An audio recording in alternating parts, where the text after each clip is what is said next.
All right, let's get this show on the road so we can just get to the part of the video where I talk about how good Matthew Golden's going to be this year.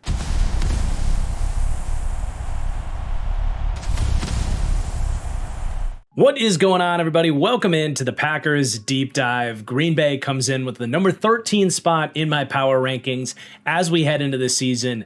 But this ranking for Green Bay, it's a bit of a placeholder ranking, man, because we all know that the Micah Parsons injury makes this team polarizing this season. If this was a true, just week one power ranking, Green Bay would be a few spots, if not 5 or 6 spots below this.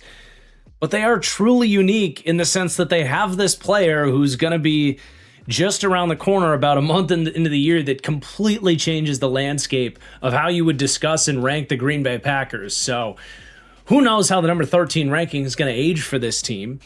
I know it's certainly going to lead to some disagreement in the comments because depending on how you're looking at that Parsons injury, it either feels too high or too low, right?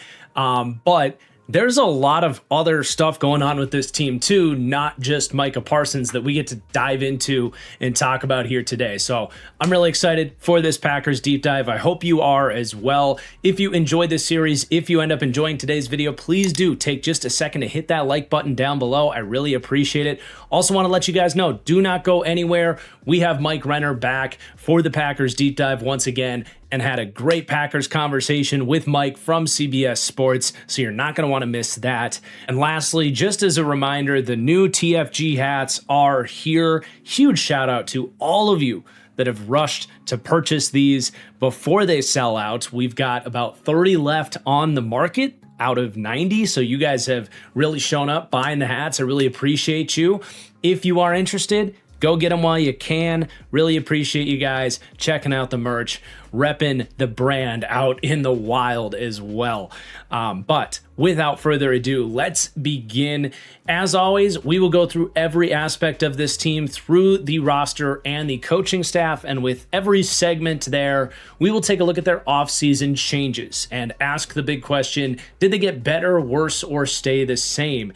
And my goodness, there are some debates to be had with this Packers offseason, which just going through all of these different teams, it is a reminder of how the Packers just kind of operate differently, especially with the roster and really counting on guys that they've drafted to step up. We'll get there. First things first, though, let's talk about the Packers coaching staff, where they did endure some changes this offseason. Of course, Jeff Hafley, being a huge loss, has done a great job as defensive coordinator here. He goes down to Miami. That is going to be, of course, on top of the Micah Parsons injury, probably the second biggest question mark for this Packers team is how well is Johnathan Gannon going to do going from head coach of the Arizona Cardinals back into the defensive coordinator role as the Packers DC. I don't hate the hire of Johnathan Gannon, but it is a big loss losing Jeff Hafley, and I do look at that as a downgrade. Now, the Packers did have some change of their own choice as they do say goodbye to Rich Bisaccia, who failed miserably as the highest paid special teams coordinator in the league.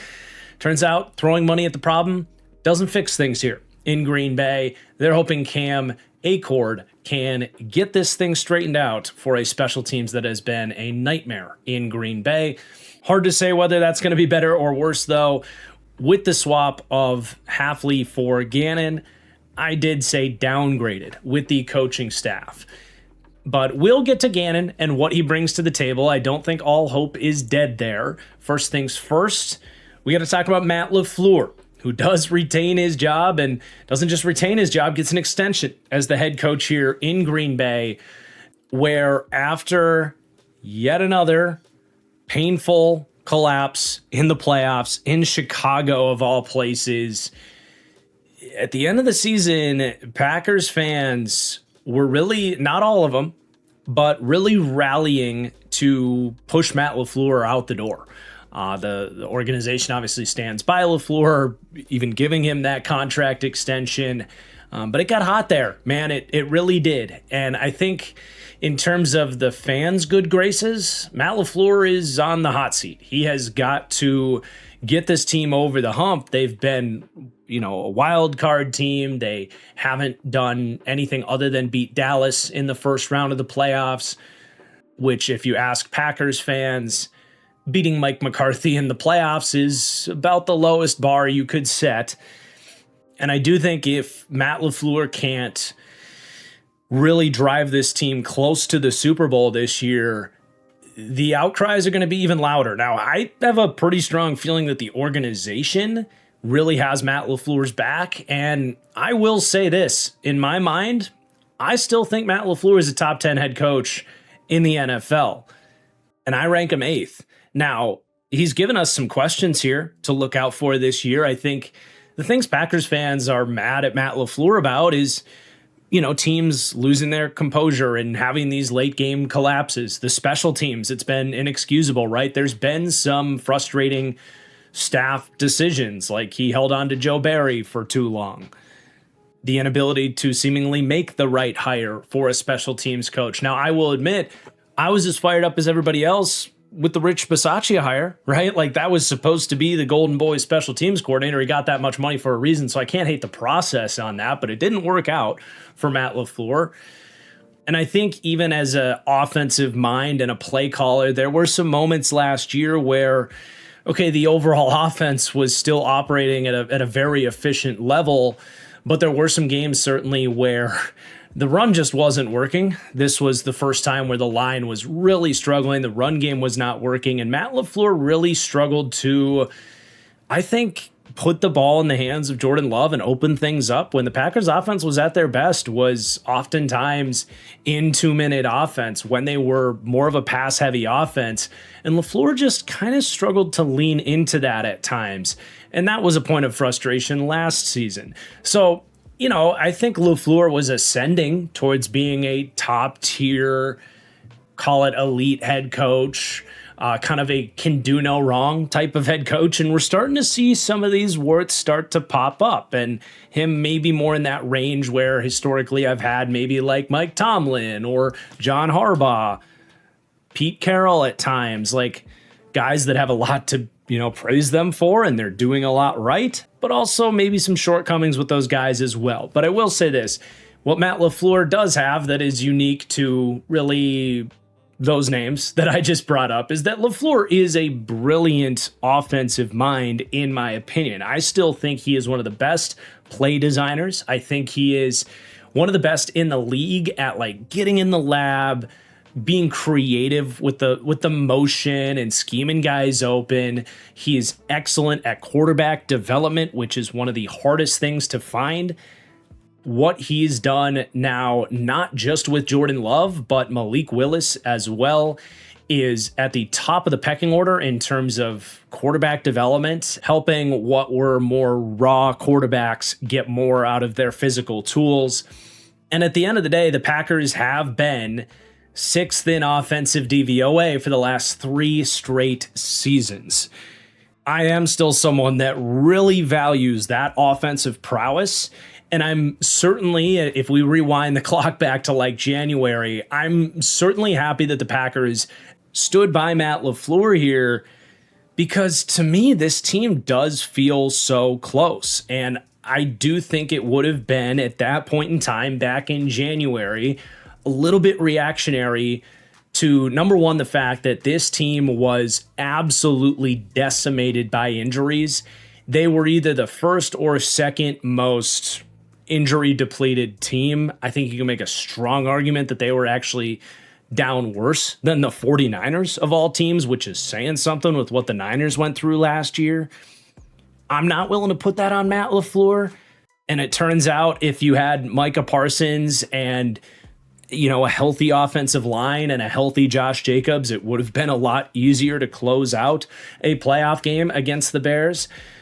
But also there's a part of me that's like, look, man, I know it's the hated Chicago Bears and there's an increased emotional toll there. But the Bears, to be fair, were doing that against everybody, including everybody's, love child Los Angeles Rams the next week. Though granted, the Bears fell short in overtime and ended up losing that game, but we all saw what Caleb did to force overtime in that game. So ultimately, I agree. LaFleur has things to prove this year in terms of late game toughness. It would be great if they could avoid these catastrophic special teams mistakes and just some better team composure in the second half of these big games would be awesome. But I think some combination of that should get better. And the hardest thing to get is the offensive guru that has the established success that Matt LaFleur has, that is really only rivaled by 5 coaches in the league right now. And man, if LaFleur were to get fired, he would be one of the most desired head coaches on the market in a long time. So I still think the Packers are in very good hands with Matt LaFleur here. We'll see if he can help get this team over the hump this year. I do want to spend a little bit of time talking about what the Packers scheme is under Matt LaFleur. We don't need to spend a ton of time on it because it is very much in that well-documented Shanahan-style scheme with the under center, play-action-oriented offense, the idea of marrying the run and the pass, and the Packers, like the roots of these Shanahan offenses, do like their fair share of wide zone. They run it about 30% of the time, but I do really like the run balance from a scheme point of view that Matt LaFleur has shown here. Last year was the first year where the run game did really struggle, and I mostly point to offensive line injuries, Josh Jacobs being banged up, the lack of really good running back depth here. Not so much a question on if Matt LaFleur can design a run game. I think his 5 years prior to last year tell us that he knows what he's doing in that sense.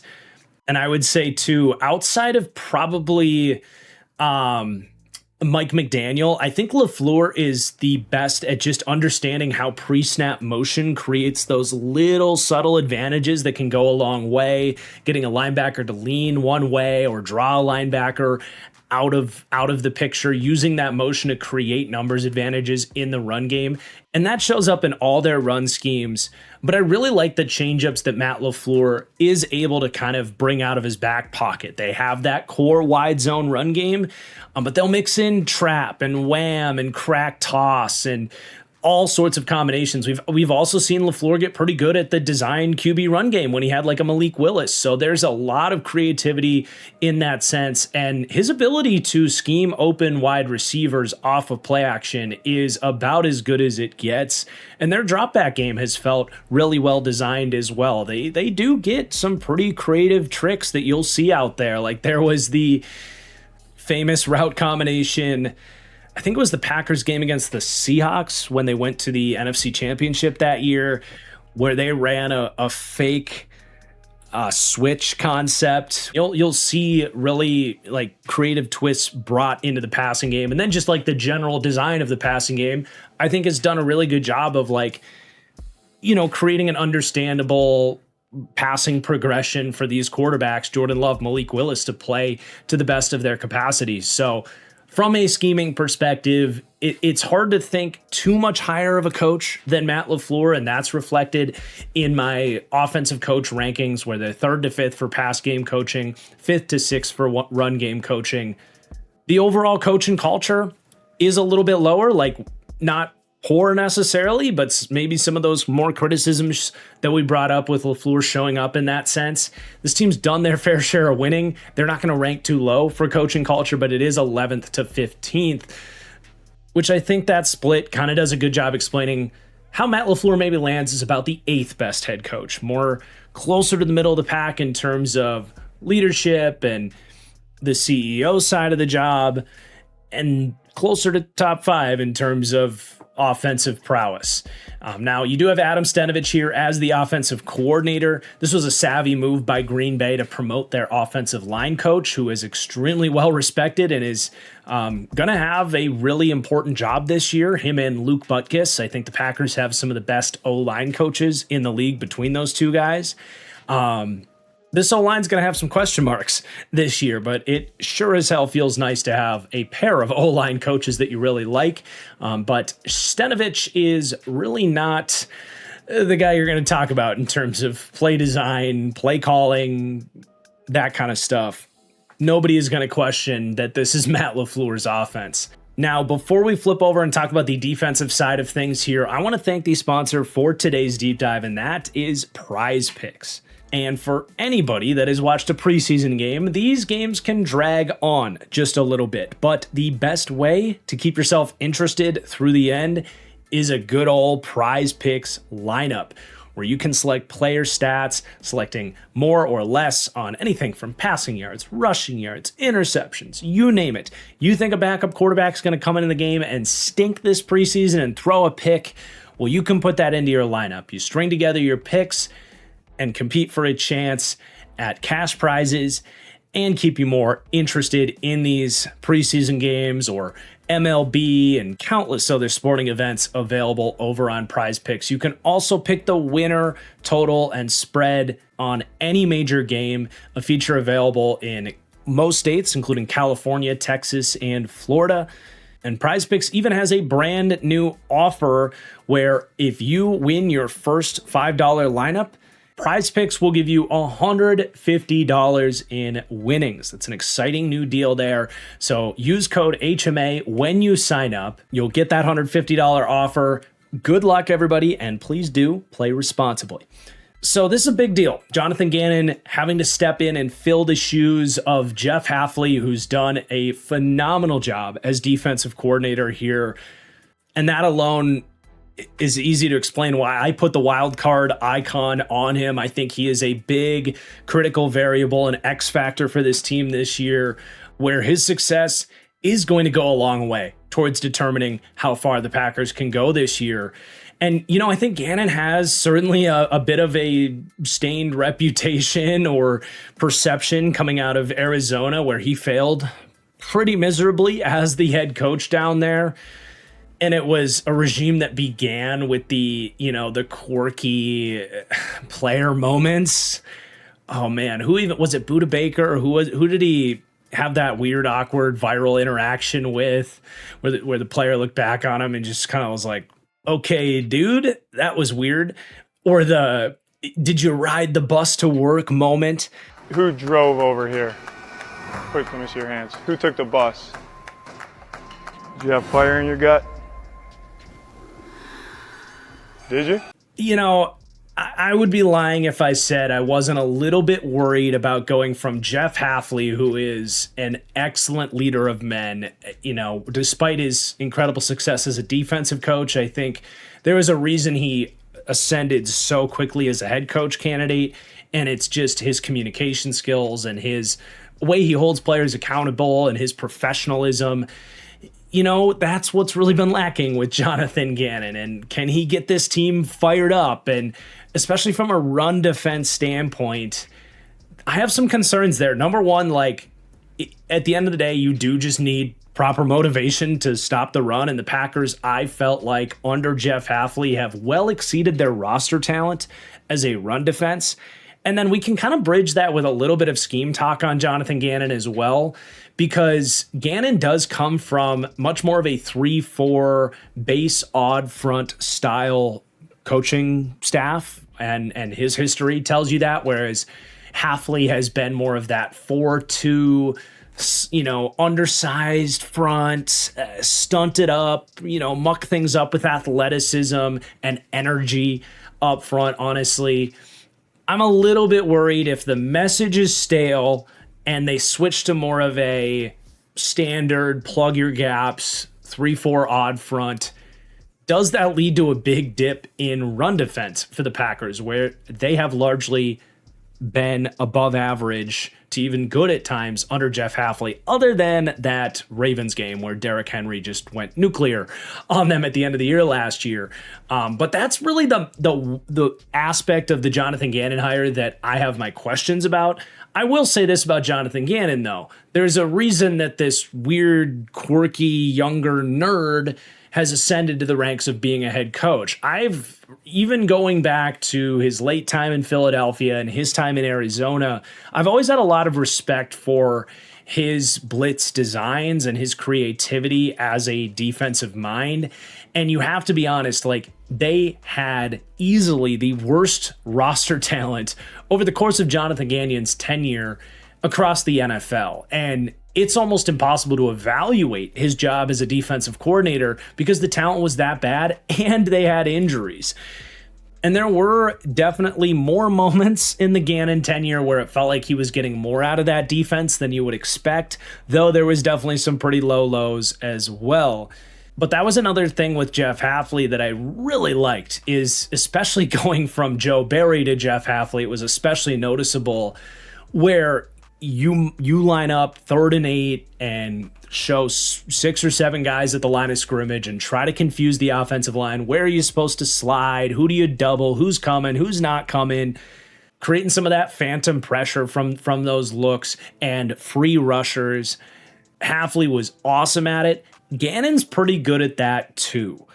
And I think if you especially look at the efficiency of the Packers blitzing under Jeff Hafley, I'm expecting pretty similar results with Johnathan Gannon, especially when you already have some existing defensive staff in there. You still have DeMarcus Covington is the D-line coach. There's continuation there.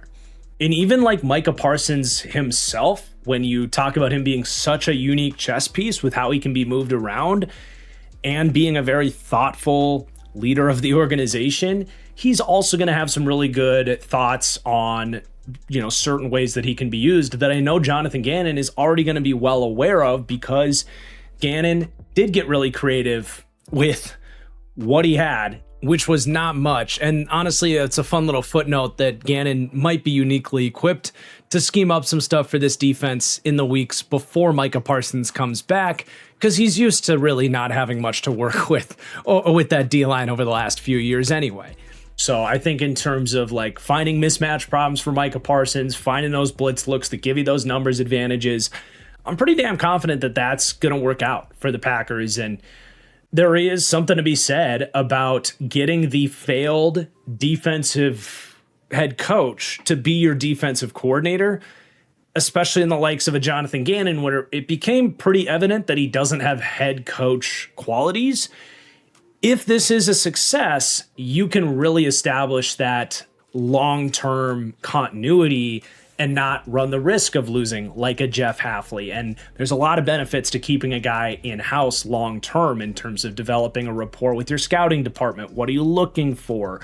Players within the roster, having that Rolodex of information to draw back on and what works in certain situations. That's the Steve Spagnuolo effect and game plan, right? So there's a pretty big upside with the Johnathan Gannon hire, as long as there's buy-in from the players and they can see that, okay, he's a little quirky and maybe not the best communicator, but if he's doing a good job putting them in a position to succeed, then that's what players care about the most. I should at least mention the kind of coverage side of things, as far as just kind of rounding out the scheme conversation on the Packers defense. I don't anticipate that the back end will change much. Johnathan Gannon comes from the Fangio tree and has very much run that split safety off zone style in Arizona, which is a part of the Robert Saleh system as well. We can compare what the Packers did under Hafley and what Gannon did himself, and you can definitely see the similarities. Neither team running man coverage much at all. The Cardinals were 25th in cover one usage. The Packers were right behind them there. The main difference that does show up is Gannon preferred more traditional quarters from those split safety looks, whereas the Packers did go more cover 2, cover 6 rotations, but definitely both zone-heavy defenses. I do find it fascinating. Both teams were also very high in base personnel usage. Granted, the Cardinals were a 3-4 base and the Packers were more of a hybrid front, but both were top 5 in base usage. And then the Packers hardly blitzed last year. The Cardinals were smack dab in the middle of the league for blitz rate. A large part of that is the Packers had Micah Parsons for most of the year, and Cardinals sure as hell didn't. Sometimes when you can't win with 4, you have to blitz, right? So I think Gannon would love to be more towards the bottom of the league in terms of blitz rate. That is the core Fangio philosophy. And when you start to break things down that way, I think you can see that largely the scheme's gonna be similar. I think it's There's a lot of parallels to, Kyle Shanahan, really good friends with Matt LaFleur. When Shanahan lost D'Amico Ryans, he said, Steve Wilks, I want you to do exactly what we were doing before. You're just going to steer the ship. I'm not saying it's exactly what's going to happen here, but I think that's kind of the idea, is that Gannon comes in and takes control of the steering wheel instead of asking everybody to get on a new boat, or I guess bus in Johnathan Gannon's case. Who took the bus? Did you have fire in your gut? But you should see probably more lenience towards a base 3-4 front as opposed to those 4-2, 4-3 more Robert Saleh style fronts. That's probably going to be the biggest difference here. And like I said earlier, keeping my eye on what that could mean for the Packers' run defense this year with that different style on earlier downs. But at the end of the day, I think this is a very good coaching staff that if Matt LaFleur can straighten some things out with the areas of his game as a coach, if you will, he can sustain success as, a top 5 to 8 head coach in the league moving forward. And Gannon himself could actually settle in as a really good defensive coordinator hire here for the Packers if he can answer some of his own question marks. Who took the bus? Did you have fire in your gut? So, with that said, let's get into this Packers roster, and we'll start by taking a look at quarterback, where this offseason they did lose Malik Willis. Obviously heads down to Miami, where he's going to start. It is a moderate loss just because he was, I would say, in the context of last season, the best backup quarterback in the NFL. Jordan Love, at this point, one of his biggest flaws is he does get a little bit banged up. And it was really nice for the Packers to have someone like Malik Willis come in and play at the level he did. So it is a moderate loss, but obviously you're not panicking about it with J-Lo at the top there. And then they do sign Tyrod Taylor, which is a solid backup signing. Not enough for me to say downgraded at quarterback, but it is worth talking about the loss of Malik Willis. So let's talk some Jordan Love here, who does come in as my 10th ranked quarterback heading into the season. And other than his first year as a starter, where I was a big fan of Jordan Love in the draft, super excited to finally get a chance to see how those draft takes were going to play out. Like, I had him above Tua in that draft class. Let's not bring up my Justin Herbert takes, please. But other than like kind of that first year where I was really high on what he was going to do as the Packers quarterback, when a lot of people were writing him off, this is the highest I feel like I've been on Jordan Love in a couple years, because there have been some bumpy moments with him, especially as I've discussed throughout the years with the accuracy on him. I've always defended that, he gets a lot of criticism for the Jameis Winston YOLO plays. He is an aggressive gunslinging type of quarterback, and when he does make a mistake, it is ugly, and you will see clips getting passed around on Twitter. The reality is that only happens about once or twice a year, and we're at a point with Jordan Love where his turnover-worthy play rate is actually exceptional. Was tied for 5th best out of 26 starters last season, and the fact that it's that good when he is an aggressive decision maker, and unlike so many quarterbacks around the league, is willing to challenge tight zone window throws, test man coverage, give his guys a chance, doesn't hold on to the ball too long. If anything, his processing and decision making has become extremely underrated in that sense. And I really hope we're at a point where people stop bringing that up as a flaw with Jordan Love, because it just is not reflective of his game. There are a long list of quarterbacks that are more reckless with the football and put the ball in harm's way more than Jordan Love. So I've always defended him on that front, and it's even better than it's ever been. But where I have even pushed back on some of the Jordan Love hype from maybe the people that are the absolute highest on Jordan Love is that over the years, his accuracy has just been too inconsistent to be really a stable, top 6 or 7 quarterback in the NFL, or maybe to be more methodical about it, to be a tier 2 quarterback by my definition. which for me is a great quarterback that will consistently elevate a team and someone that you expect to win a Super Bowl with, regardless of surrounding cast, within a 10-year window. That's just behind your tier one of quarterbacks that you are perennially a Super Bowl contender with just an okay football team.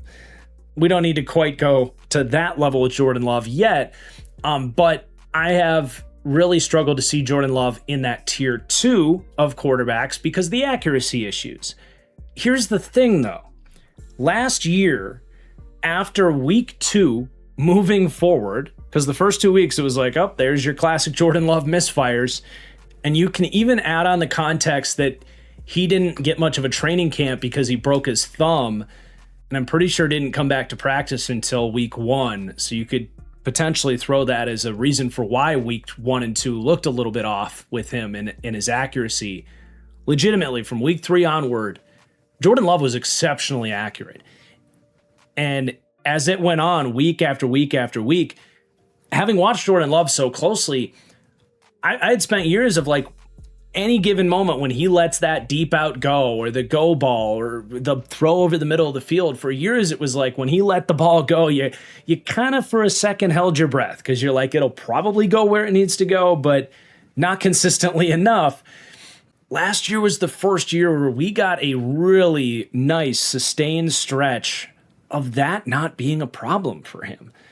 And it created not just an underlying level of consistency with his game, but I think it only bled into his confidence and how good he was as a passer as the year went on. And by the end of the season, and unfortunately he wasn't able to finish the year because he suffered a concussion in Chicago week 14, I think, and didn't play the rest of the regular season. But at that point, and then stepping back into Soldier Field in the playoffs where he was phenomenal in that playoff game, I really don't know what there is left to hold Jordan Love back from continuing to ascend at this point in his career. Because there's no shortage of traits, right? He's athletic enough to extend plays. He's got a great arm. I wouldn't say he's got an elite arm, but he's got a great arm, especially off platform. He can make some incredible throws. The processing and decision-making through his 3rd season as a starter last year is, to be conservative, I would say top 10 in the NFL. And that's another reason I didn't really want to rock the boat, like firing LaFleur last year, because it's like, man, he has just reached such a level of comfort with this offense and just had his most consistent season. I don't really want to mess with that. So I think now with healthy receivers around him, the other thing too is this offensive line was bad last year by most metrics. This was a bottom 5 pass protecting O-line. That hasn't been the case for Jordan Love in his past. The Packers have always seemingly had a good offensive line. That was different last year, especially with all the injuries they had last year. And this isn't to like pile on some other quarterbacks, but I've always defended Jordan Love's pocket presence, the ability to field a rush, keep his eyes downfield, mitigate pressure, and slide and step in the right places against a pass rush. Jordan Love's play was, I don't want to say hardly impacted because pass protection obviously matters, but comparing it to some other great quarterbacks, debating if I should name names, but let's say Drake May and Justin Herbert, might regret even name dropping that, but a couple quarterbacks where their pocket presence has been questionable to me at times. We've seen those guys, their play can nosedive if the pass protection is the level of what the Packers had last year. And Jordan Love was cool, calm, and collected through it all. That to me was a great example of what like genuinely high-end pocket presence like Jordan Love has can mean when we talk about guys needing surrounding casts and who are those elite quarterbacks, and you know, can you endure a year where the offensive line isn't as great as we've seen from those tier 1 quarterbacks. Now, I'm not putting Jordan Love there yet, but that's why I'm saying, like, what is there to hold him back from getting there at this point when I think the yearly development has come? He's started 3 years. He's also dealt with injuries in each of his last 2 years. I really think this could be a big year for Jordan Love to take that big last leap, at least into being kind of a top 6 to 7 quarterback as a tier 2 guy. I'm not going to go ahead and predict like a jump into being an elite tier one, Mahomes, Allen, Lamar type of guy that, that comes from sustained playoff success and a pretty ridiculous level of play. I'm not saying that's impossible for Jordan Love, but I am saying that I'm as confident heading into a season with Jordan Love as the quarterback as I've been for the Green Bay Packers. And I think this could be a really nice year for him. I do. And I'll just say this, like, for the people that, and I don't think there's too many people like this left. I think Jordan Love made it pretty clear that he's a top 10 quarterback in the NFL last year. I do wonder, like, what is the thing with Jordan Love that makes you say he's not this good? Genuine question. Is it you're expecting the accuracy to come back to earth? Are you still pretending that the turnover-worthy mistakes are an issue? Do you think he doesn't have the traits? I want to know, what is the potential holdup on him? Because when I load up the Jordan Love tape from last year, it is pretty hard to find holes in his game right now. So really excited to see where things go with year 4 of Jordan Love as a starter here. I do think Tyrod should be able to play pretty well as a backup here. I feel like that kind of goes without saying. He's a really good signing, and when the Packers signed him, I tweeted it. I was like, no team will ever regret signing Tyrod Taylor, because he is known around the league as like the ultimate work ethic guy. First one in, last one out kind of guy. So nice signing as a backup quarterback for a Jordan Love, who that might be the flaw, is that he seems to be either playing through a little something or missing a couple games here or there throughout the course of a season. If that's going to happen again, Tyrod Taylor could potentially keep this team competitive in those games. And they do have Kyle McCord here. And perhaps this is the history of Packers making something out of nothing from quarterbacks that makes me say this. But that does matter, I think. But I liked Kyle McCord as a quarterback prospect. I did, as, kind of a draft and stash, someone with, a little bit of an it factor as a playmaker, decent arm. Thought his development trajectory was really nice. Thought it was a bummer he wasn't able to get an extra year of eligibility and kind of had to come out. And I'm just saying, in the Packers quarterback development factory, could Kyle McCord be something here? I don't want to spend any more time on it than that, but I wouldn't be stunned. So 10th overall at quarterback for Green Bay. Let's now talk about the rest of this offense and what they have to work with. So we'll go to running back next. As far as offseason changes, they do say goodbye to Emmanuel Wilson. It's an ever so moderate loss. He was a reasonable backup running back. They are anticipating getting their 2024 third round pick basically added to the team for the first time. Lloyd has played, I want to say, 10 snaps in his 2 years as a Packer. Healthy currently. See how long that lasts. I said neutral at running back. I don't see the needle really being moved this offseason. If anything, you might have a stronger argument to say that they should be better at running back, because Josh Jacobs did play quite injured in the second half of last season. But we're going to kind of leave that off the board, if you will, and just say neutral at RB. Now, as we dive into this backfield, which to me ranks 8th to 12th, with Josh Jacobs leading the charge once again here. And speaking of charge and charges, we are on the fence with Josh Jacobs' unfortunate off-field incident. Police were called. He gets arrested for domestic violence accusations. He is quickly released from jail, and now there's an ongoing investigation. It sucks.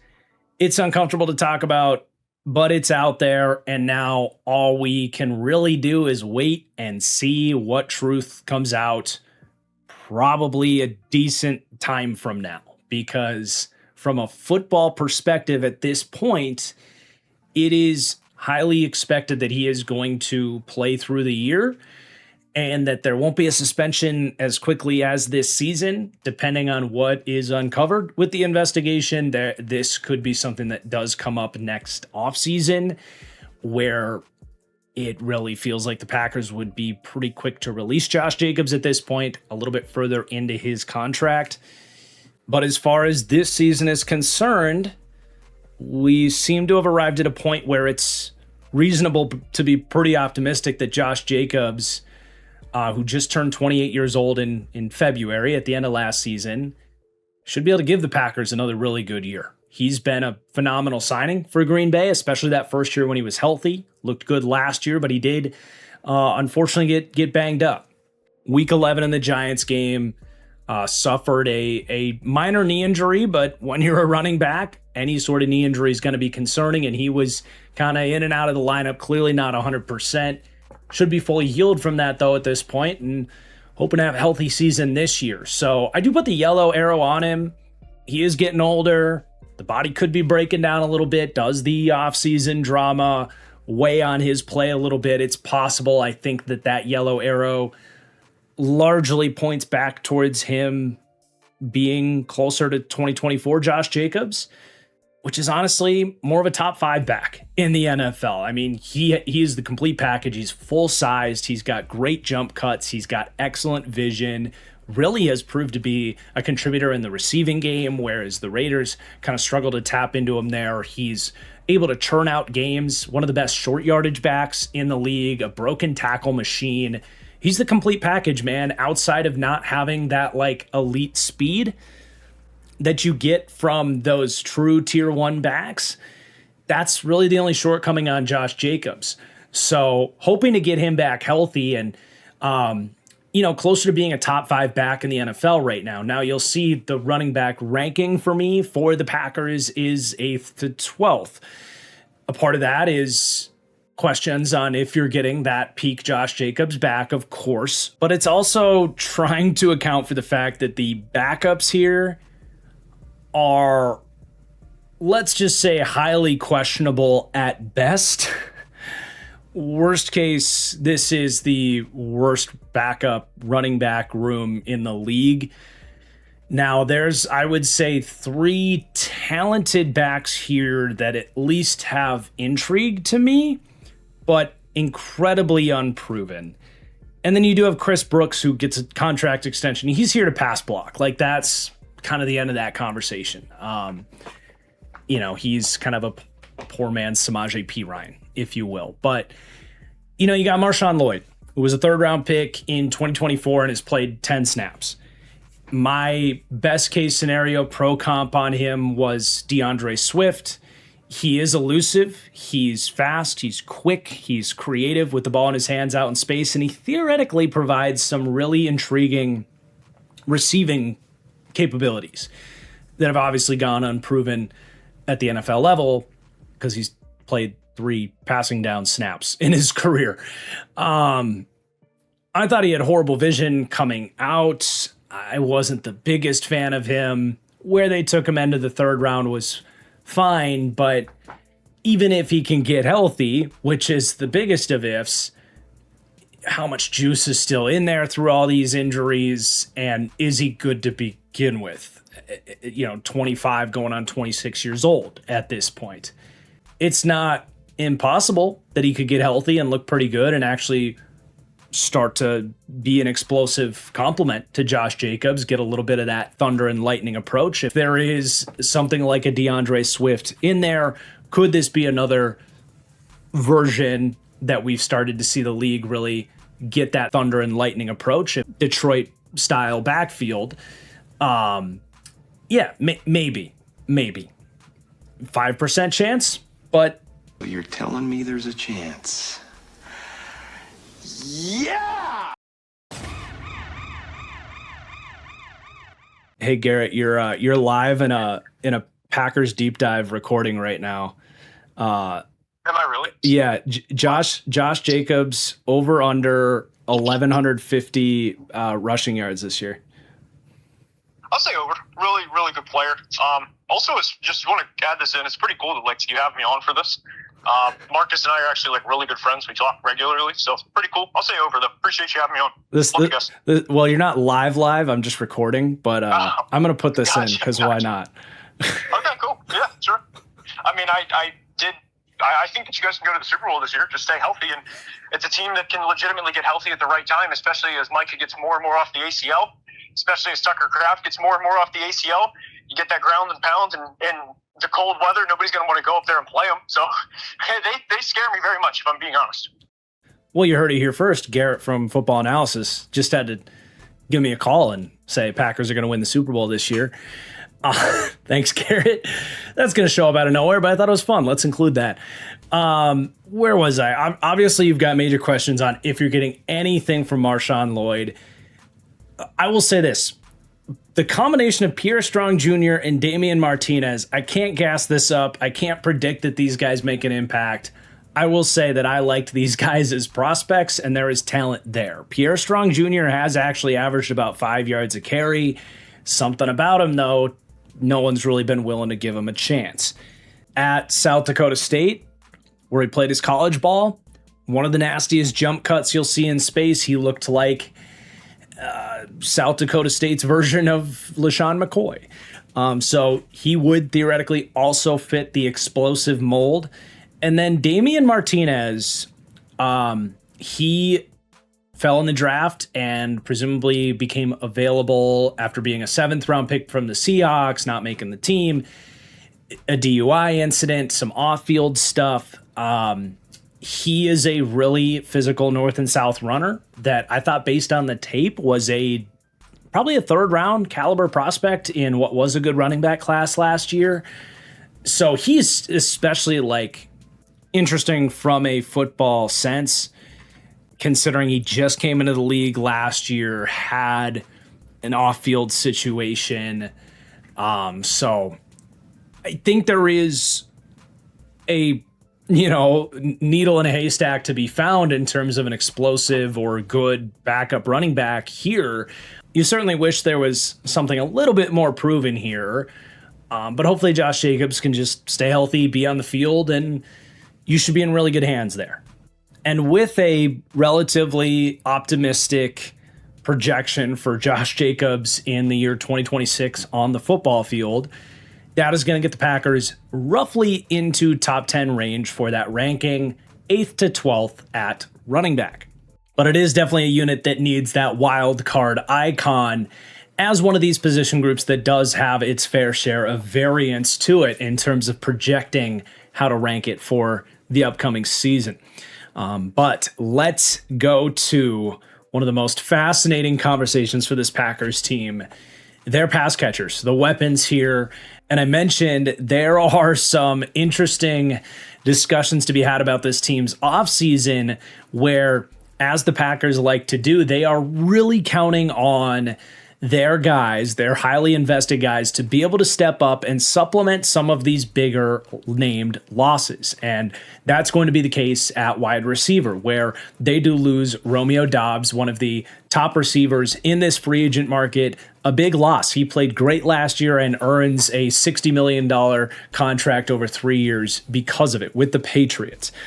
Now, they have their 1st-round pick from last year, who was drafted a year ahead of time, to hopefully replace Romeo Doubs. We'll talk about his ability to be able to do that.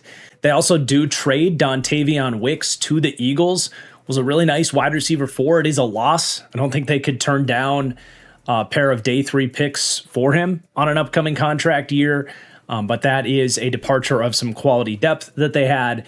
But they do get Jayden Reed back amidst a season full of injuries. It probably got swept under the rug a good bit that Jayden Reed kind of limped into the season, got hurt again, barely played last year, just 19% of snaps last year, and he is currently healthy. So that's a big addition coming back to also help supplement the loss of Romeo Doubs. I do still think, on paper, you lose Doubs, you lose Wicks. Technically don't add anybody on paper to the mix. You got to say at least slightly downgraded, though there is a lot of excitement to be had still for this group of wide receivers. On the other hand, tight end is going to come out as upgraded as we factor in injured players coming back here. Tucker Kraft goes down week 7, week 8, missed over half of the season, and that's a big addition, getting him back hopefully as early as week 1. And really the only loss there is John Fitzpatrick, who stepped into a blocking role before he himself got hurt. So I do say upgraded at tight end. But as we turn our attention to who's going to be catching passes from Jordan Love this year in 2026 and beyond, this is a really exciting looking group of weapons that just kind of needs to land the plane here through some turbulence. It's a wild card group for me. There is a path for injuries to recur here and for things to continue to hold this team back at times and certainly lead to inconsistency in other times. But there is a tremendous amount of upside for this group as well. For a unit that to me is one of the most well-crafted groups of pass catchers when we discuss the importance of complementary skill sets.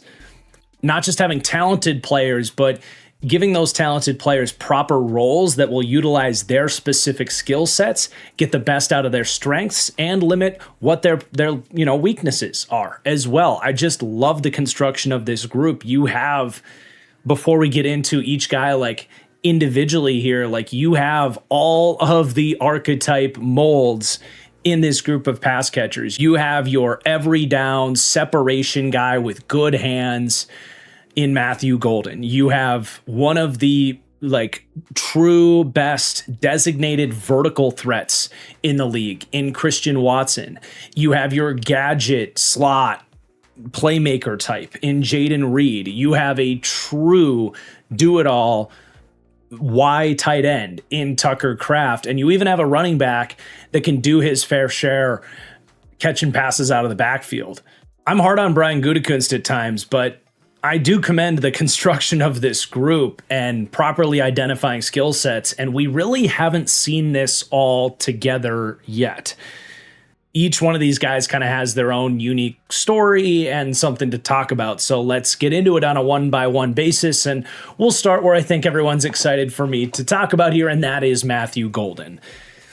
And just straight up, I think Matthew Golden has quickly become very underrated, but also just extremely misunderstood for a variety of reasons. I think out the gate, what his skill set is entirely misunderstood by a bunch of fans out there, and has, I think, forced people to look at him differently than what he is.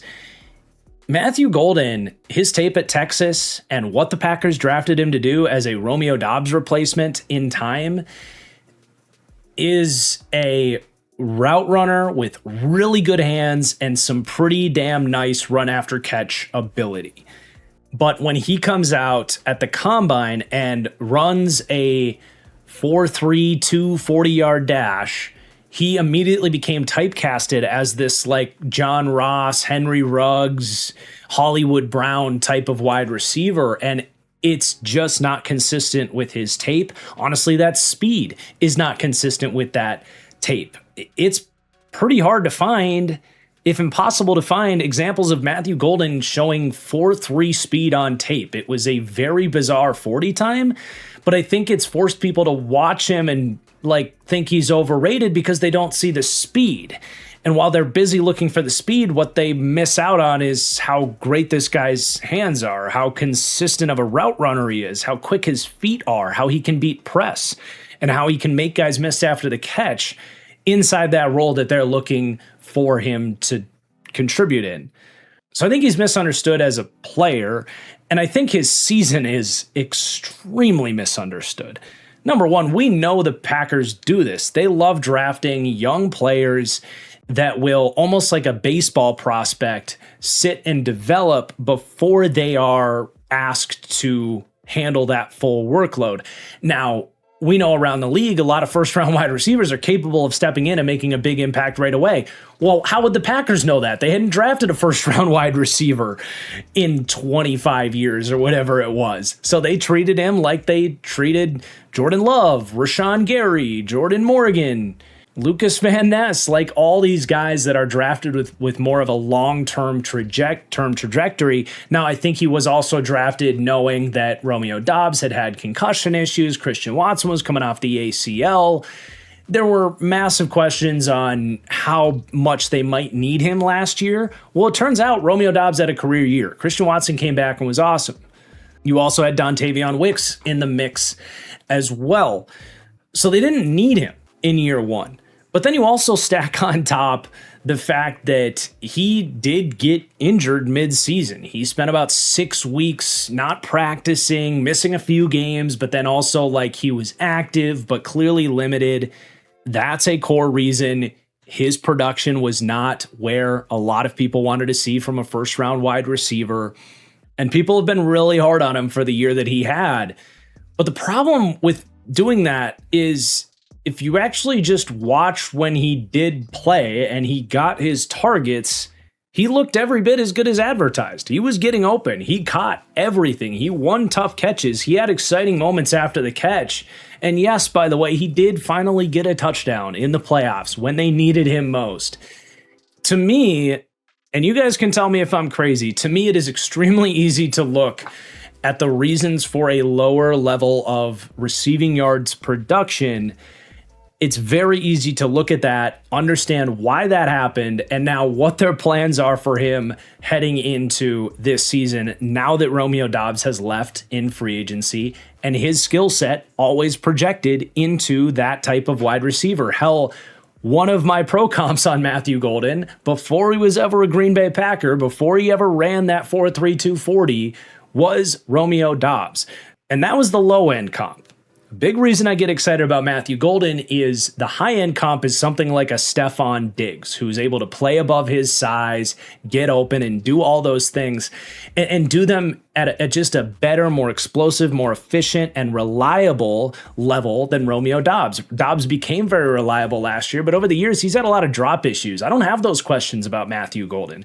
So I'm really excited about him to, I think this year, play at a level that is, like, my honest expectation is somewhere between what Doubs was last year, inching up towards something like what Stephon Diggs was in his prime. I'm not anticipating Golden is a top 10 wide receiver quite this year. I think it's possible he gets there someday. I'm not going to get ahead of myself in that sense. And he is going to have a shared workload here, as the Packers like to split things up. So it's going to be tough for him to have, a 1,100, 1,200, 1,300 yard season that is going to be kind of a requirement to be viewed as rightfully like a top 10 wide receiver. But I am just extremely optimistic. He's got all these haters out there. My problem with that is, like, if he played poorly when it was out there, I would get it. But that was not the case. Obviously a smaller sample size, but on 46 targets, he had 445 receiving yards. He came down with 4 out of 6 contested catch targets, just one drop for a drop rate of 2.9%. The eye test is passed by Matthew Golden. Now he has the opportunity to break out and be worth that first round pedigree. So I am just the utmost optimistic for his impact. I can't come in and give him the rating that I think he could play at, and into the, to be specific about it, into the mid 80s. I think his tape from the targets he got last year and what he was as a prospect still gives him a good floor heading in with a 76 rating. But yeah, obviously he's got to come out and prove that he's worth his own hype. But that's just one of the unique stories here with this Packers group of pass catchers. Next, you have Christian Watson, who blew me away last season. In this deep dive last year, I was effectively treating him like a nothing burger, primarily because of his injury concerns. This is a player that has dealt with way too many significant injuries since he was drafted at the top of the second round, and was coming off a fresh ACL tear heading into last season. And he ended up getting back out there even a little bit earlier than I expected, which was week 8, because he went down like week 18, and with his injury record, I was not even expecting him to really get back out there last year. But he didn't just get back on the field. He came back, and this is why you can, knock on wood, hopefully be optimistic that they know what they're doing with Micah Parsons and him hitting the ground running. I mean, Christian Watson immediately, like his first game back, 4 catches on 4 targets for 85 yards against Pittsburgh. And then he actually kept it up, which has been an issue for Christian Watson, is not just staying on the field, but he's really gone in these waves of like, he'll have a month stretch where he looks like Randy Moss with his height, weight, speed, and some of the highlight catches he can make. And then he'll go 4 weeks and it's like, he forgot how to catch. Well, last year, he only had 1 drop.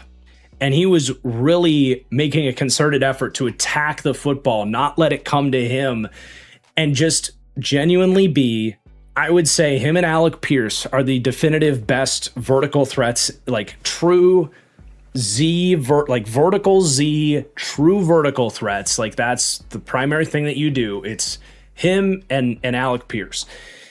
Now, we talked about Alec Pierce in the Colts deep dive. He's added even more to the table and might have to do more with the Colts this year. Christian Watson doesn't have to do more here. And with Watson in that role, the Packers offense, when he's out there, it just changes the math of everything. He's such a threat for those big plays over the top that teams have to account for that with safeties deep. It opens things up for the run game. It opens things up underneath off of play action combinations where you can almost count on the high rotating safety to follow Christian Watson. But if they don't, you can hit Christian Watson deep. And even sometimes Jordan Love will challenge those safeties to be able to keep pace with Christian Watson. It opens so much up. So at this point, I think the player gives you a lot of confidence for what he is. Well worth, in my opinion, that contract extension, even if the production doesn't quite live up to the payday. Although the payday in today's receiver market, I still think was pretty fair. What he opens up for the rest of the offense gives you some of that added value as well. He just has to, continue to prove that he can stay healthy. How he recovered from that ACL injury is extremely encouraging, but that is the risk on Christian Watson. But he's a really nice piece. And then you've got Jayden Reed, who had a season sent from hell last year. The foot injury really derailed the whole thing. He tries to get dropped back into the lineup as the season, late in the season. But at that point, it's Malik Willis out there. And then all of a sudden, well, here we are. It's a playoff game in Chicago. And he did get his 7 targets. But, unfortunately, he had a brutal drop in crunch time in that game. Really just a wasted year for Jayden Reed that ends in just 250 total receiving yards, 43 of which came in that playoff game. But the Packers did actually double down on him bouncing back in a big way. And he had probably, other than Matthew Golden and, being that fresh first round pick, Jayden Reed had really big expectations heading into last year. But the Packers extended him this April. They extended Christian Watson. They're going to extend Tucker Kraft. This is going to be the core that they are really excited to build around. And they're really betting on him not just getting healthy and coming back as a pretty solid starter. They're hoping there's even more in there because there is a lot to like with Jayden Reed, man. He is really athletic. He is a good route runner, even though he is kind of the playmaking, call it the Deebo Samuel role at times, where he's getting the pop passes and the manufactured touches and the bubble screens. He can actually get down the field and run any sort of route. He is really an underrated vertical threat, even coming out of Michigan State. I said there's a little Tyler Lockett in there where he's 5'11", 185, but he has really good ball tracking skills and will elevate for the catch. So there is a sneaky vertical threat in there. And when you're already thinking about Golden and Watson, all of a sudden Jayden Reed is beating you down the field. That's just it's an annoyance for opposing defenses because you're almost counting on him just working underneath and not killing you in that sense. But there is so much to like. He has had some frustrating drops, not just this last season in the playoffs that was mentioned, but 2024 was tough. One of the worst drop rates in the league, 14.5%, 10 drops to just 59 receptions. It wasn't that bad in his rookie season, far from it, but that's probably the core question mark on Jayden Reed is just reliability, week-to-week consistency. And I ultimately didn't put the up arrow on Jayden Reed. Perhaps that's just me not wanting to pump this up as too much because I'm already really optimistic about Matthew Golden. And if Christian Watson can stay healthy, loved what I saw there. We haven't even talked about Tucker Kraft yet here. Maybe deep down, I feel like Jayden Reed will just always be a little bit inconsistent. You're hoping as a fourth piece that doesn't frustrate you all that much. But there's really no doubt to me that he could, for example, exceed this rating and be his own kind of unique player, but some blend of like Deebo Samuel and Tyler Lockett. I know those are big names, but like there's those skill sets are in there, man. They really are. And those are your wide receivers. But then you have Tucker Kraft. And in my interview with Mike Renner, I asked him, if you had to put the mortgage on how these guys stack in terms of receiving yards 1 through 4. And I won't spoil Mike's answer, but I said, I think Tucker Kraft is probably my pick to lead the Packers in receiving yards this year because I think all these guys will play well and it's very tight knit. But depending on the defense you face, it does feel like, all right, if you're dealing with a great cornerback that's good, locking down good route runners, Matthew Golden maybe going to have a little bit more of a quiet week. If a team is really cautious or really good at taking away Christian Watson, he can have a quiet week. If those guys are eating in other weeks, Jayden Reed I don't think will be prioritized quite as much. I think Tucker Kraft is the mainstay. Manufactured touches through play action, attacking the middle of the field in the passing progressions, a trust underneath target, and a red zone threat for Jordan Love. I think Tucker Kraft is the consistent, reliable, easy button that Jordan Love and Matt LaFleur will continue to hit every single week. And his ACL injury last year was just so devastating. Kraft felt like he was truly on pace for, maybe not just a Pro Bowl season, but an all-pro type of season. Production-wise, he was on his way to surpassing 1,000 yards, double-digit touchdowns. That alone would have gotten him in the mix. But just by the eye test, he was really starting to pull through with some of that superstar energy, the run after catch ability, some of the tough catches he was making over the middle of the field. Teams were really struggling to deal with him, and he's reached a pretty good level with his run blocking that has gotten better every year, and he's a big, strong, full-sized wide tight end. His impact in the run game was definitely felt when he got hurt as well. Now, he is coming off the ACL injury, certainly. Now, his recovery is getting some pretty glowing reviews, and he's progressing quickly. There's a lot of talk about him being ready to go for week 1. All knee injuries are going to raise some questions, and you got to factor in the possibility that he's not the same guy, or that he has a setback or anything like that. But this should be, all things considered, and knock on wood, good to go. So you drop that on top of Golden, Watson, Reed.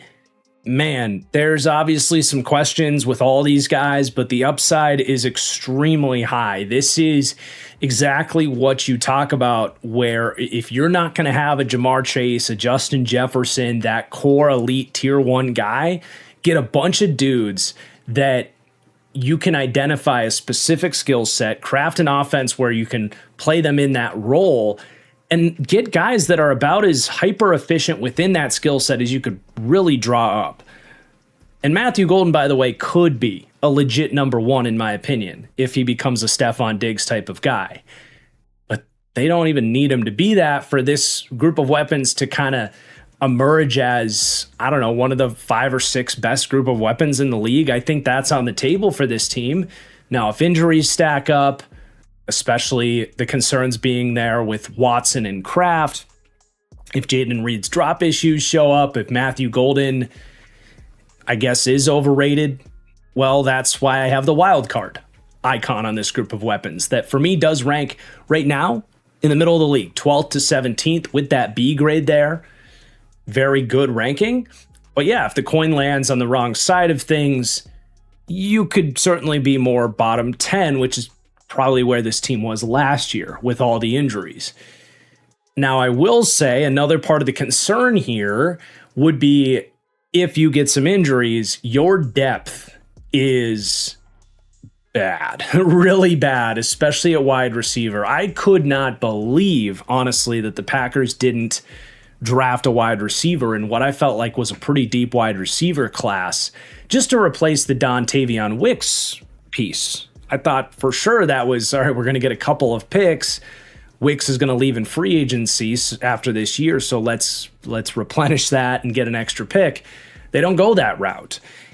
And this isn't like last year where you have a Golden or a Wicks to step up when some of these guys get hurt. So they are thinner than they were last year. And that could be a concern here. At wide receiver, like Savion Williams is probably the next guy in the pecking order here. A 24-year-old rookie out of TCU that really wasn't good at wide receiver coming out and frankly wasn't good in his rookie season outside of one spectacular catch against the Giants. But just a really bad route runner, like doesn't understand the timing offense, bad ball skills. And what was frustrating about Savion is he looked really awkward and bad with the ball in his hands. That was supposed to be his best trait as a third-round pick, to maybe be like a Cordero Patterson. I'm not betting on Savion Williams. It's too bad that the Packers did, but he's here. You then have Bo Melton, who's half corner, half wide receiver, really runs into all the same problems in terms of bad hands and doesn't really know what he's doing out there.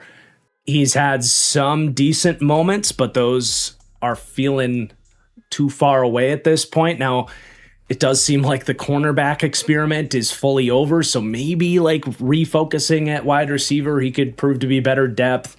Sky Moore might be the most interesting depth, especially if Jaden Reed goes down. You know, I think Sky Moore still could be a decent backup slot wide receiver in the NFL, but as a second-round pick, he just hasn't really shown anything to get excited about. Making that jump up from Western Michigan, that level of competition jump just has not boded well for him.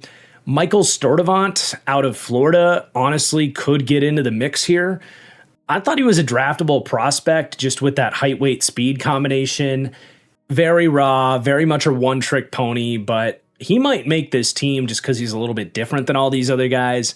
Will Shepard was a strong-handed, poor separator who caught passes from Shedeur at Colorado. But that's really it. You don't want to see these guys get hurt again, like they did last year. It really could get ugly if that were to happen. Your tight end depth is fine. Luke Musgrave, overdrafted at this point. Stiff as a board, dude. It's hard to find a tight end or just a NFL athlete that struggles to turn and pick up his feet as much as Luke Musgrave has. And it hurts him, especially honestly as a run blocker, just in shorter areas. Like he just cannot win that leverage and sustain blocks. There's been some moments where they keep him in a straight line, and he's had some moments like he has long speed and, some moments as a receiver, but he's also on the PUP list with a neck injury. I don't really like that. I'm kind of out on Luke Musgrave at this point. He really had an opportunity to show that he's anything more than a dime a dozen backup last year when Tucker Kraft went down. And again, a couple of catches here or there, but if it was John Fitzpatrick making those catches, you wouldn't think much of it. The fact that it was your second round pick, Luke Musgrave, you kind of get a little bit more excited because of it. But, I just don't think there's a ton there. Josh Wiley is honestly a pretty similar player who they picked up from Tennessee and has arguably outplayed Luke Musgrave on a down in, down out basis. Honestly, the guy I'm interested in is RJ Maryland, an undrafted pickup out of SMU, was definitely one of my deep sleeper prospects this year and one of my favorite undrafted free agents, period. He had some decent receiving chops in 2024, goes down with an ACL injury, and was very limited in his comeback effort last year, but did get out to his, I think it was a pro day, not the combine, might have been at the combine, but he ran a 4.5, and definitely someone in like a Jonnu Smith, like wing tight end with Tucker Kraft as your Y. RJ Maryland could make a lot of sense in that bit of a role. So we'll see if he makes this team. Obviously an undrafted pickup, but is fascinating to me. Okay, interjection as I record this, they put him on season-ending IR, but hey, maybe 2027. It'll be RJ Maryland's season. And then the other guy that maybe would be worth mentioning here, because I said it earlier, Josh Jacobs is an impact in the screen game. He's actually made some tough catches down the field. I think he's 4 for 4 on contested catch targets as a Packer. So like he's a really nice piece in the mix with all this. But Marshawn Lloyd has some upside there if he can get healthy. The one thing he did really well at USC was with the ball in his hands out in space, he can really be dynamic. So we'll see there. And Chris Brooks will certainly get his snaps as a pass block back as well. I think in an ideal situation, they want first and second down for Josh Jacobs, second and third down for Marshawn Lloyd and Chris Brooks. Not that Josh Jacobs can't play on third down, but it'll help him stay healthy throughout the rest of the year and not have to lean on him too heavily. But yeah, there's your group of Packers pass catchers. I'm pretty optimistic for this group. I am. Health is really just going to be, in my opinion, what would hold this back from being a top 10 group of pass catchers this year. And that's baked into the equation here, of course. But it definitely feels good that there is no lack of talent with this top 5 in the pecking order, really. Now, let's talk about the Packers' offensive line. We'll first look at their offseason changes, where here is another spot where they're counting on a recent first-round pick to step up into the shoes of one of their bigger losses in Rasheed Walker, who just got dramatically underpaid in free agency. Definitely did have a down year last year, and not a good time to have a down year as a seventh-round pick hitting free agency. But he's better than a 1-year, $4 million contract. That's for damn sure. And he is a loss for the Packers, and a bigger loss to me than Elton Jenkins. And I'm still cautiously optimistic that Elton Jenkins can go and play some good ball for Cleveland. I think he's a bigger addition for Cleveland than he is a loss for Green Bay, if that makes sense, especially compared to last year's Packers team, because he missed half the season for an injury, and they kind of had forced him into center, where he just wasn't as good at center as he was as a guard. We'll see where Cleveland ends up using him, I guess. But he is a loss, but someone that was kind of already on the outs, and they made a choice to move on from it. They didn't have to move on from Elton Jenkins, but they just ultimately couldn't afford for him to only be what he's been the last 2 years, as opposed to having a potential bounce back year, if that makes sense. And then they do draft Jagger Burton in the 5th round, a center out of Kentucky, who, as we look at this offensive line, might be their best depth piece, at least on the interior. We'll talk about the lack of depth with the O-line here as well. But let's start with the starters here and where I have this offensive line ranked. So they came in pretty low, 25th to 27th for overall offensive line for me. Pass blocking in a cluster of 7 teams, 22nd through 29th. And the run blocking is kind of around that range, 20th to 24th. So really a bottom third in the league offensive line for me. And definitely a wild card unit that does have upside. But this is undoubtedly, because it's been a pretty optimistic discussion for this Packers offense, this unit is undoubtedly where I'm worried. Last year was the first Packers offensive line in a while that held them back at times. And we saw their run game go from about a top 10 run game to a team that was running into a brick wall at times, especially. But they're making some pretty big bets on their guys here, and really on thin ice, especially as we talk about the lack of depth here. But you got, other than Zach Bacco Boeli, he has changed his last name, way more intimidating. Can we call him Zach Bacco Tiari? Does that work? I mean, building a legacy there. But anyway, other than Zach Tom, who's freaking awesome, he is well compensated as one of the best right tackles in the league. Really not the strongest guy overall, but he compensates for it with his athleticism, and he's got enough play strength. You will see the occasional loss where, at a lighter frame with shorter arms, Like Montez Sweat can get him. Myles Garrett can get him. Those like freaky long power rushers are kind of his, I don't want to say Achilles heel because it's not like he just loses every snap against those guys, but that's where you will see him get just kind of manhandled a little bit at times. But otherwise, he's one of the best technicians, one of the best athletes at the right tackle position in the NFL. He missed about a third of the season last year. He went down in that same week when Micah Parsons went down. So like everyone's talking about Micah, and it's like, dude, they also lost like the only reliable player left on the offensive line. Like it was just a freaking monsoon of injuries for this team last year. So him getting back out there is a big deal. And you love that. But the rest of this, you do have question marks. You do. I want to kick over to the left side of the line with Jordan Morgan. I would say this is definitely the piece that I'm second most confident in for this offensive line. I feel really good about Jordan Morgan here. I do. I think he's not a guard. We've learned that. He reminds me, honestly, a lot of like Luke Gedeke, just as a player in terms of like frame, athleticism, length. The physical mold is there, but Luke Gedeke, who is one of the better right tackles in the league, or Zach Tom himself, has kind of been the same story. But just a lot of times people are like, oh, you got short arms, you're a guard. Well, if you're a lighter player and your play strength isn't incredible, you're actually dealing with stronger, more compact D linemen than you will off the edge. So like it's not the same for everybody. So he's not a guard. He's struggled quite a lot when he's had to play guard, but he got to start at tackle for the final month of the season, including the wild card game against Chicago. And the best I could do with PFF, for example, is filter all tackles ranked just in those 4 weeks. So in the final 4 weeks of the season, Jordan Morgan was a top 15 out of about 70 tackles in terms of overall grade. He was really nice as a run blocker out there on the perimeter, very steady as a pass blocker. He allowed just 7 pressures in those 4 games, was drafted as a tackle, has great athleticism, on the right trajectory here now as he heads into his 3rd season. And you got to remember that first year he was injured for the year. So it's been a rocky road, but the arrow is absolutely pointing up, and there's a lot of confidence that they've got this thing figured out.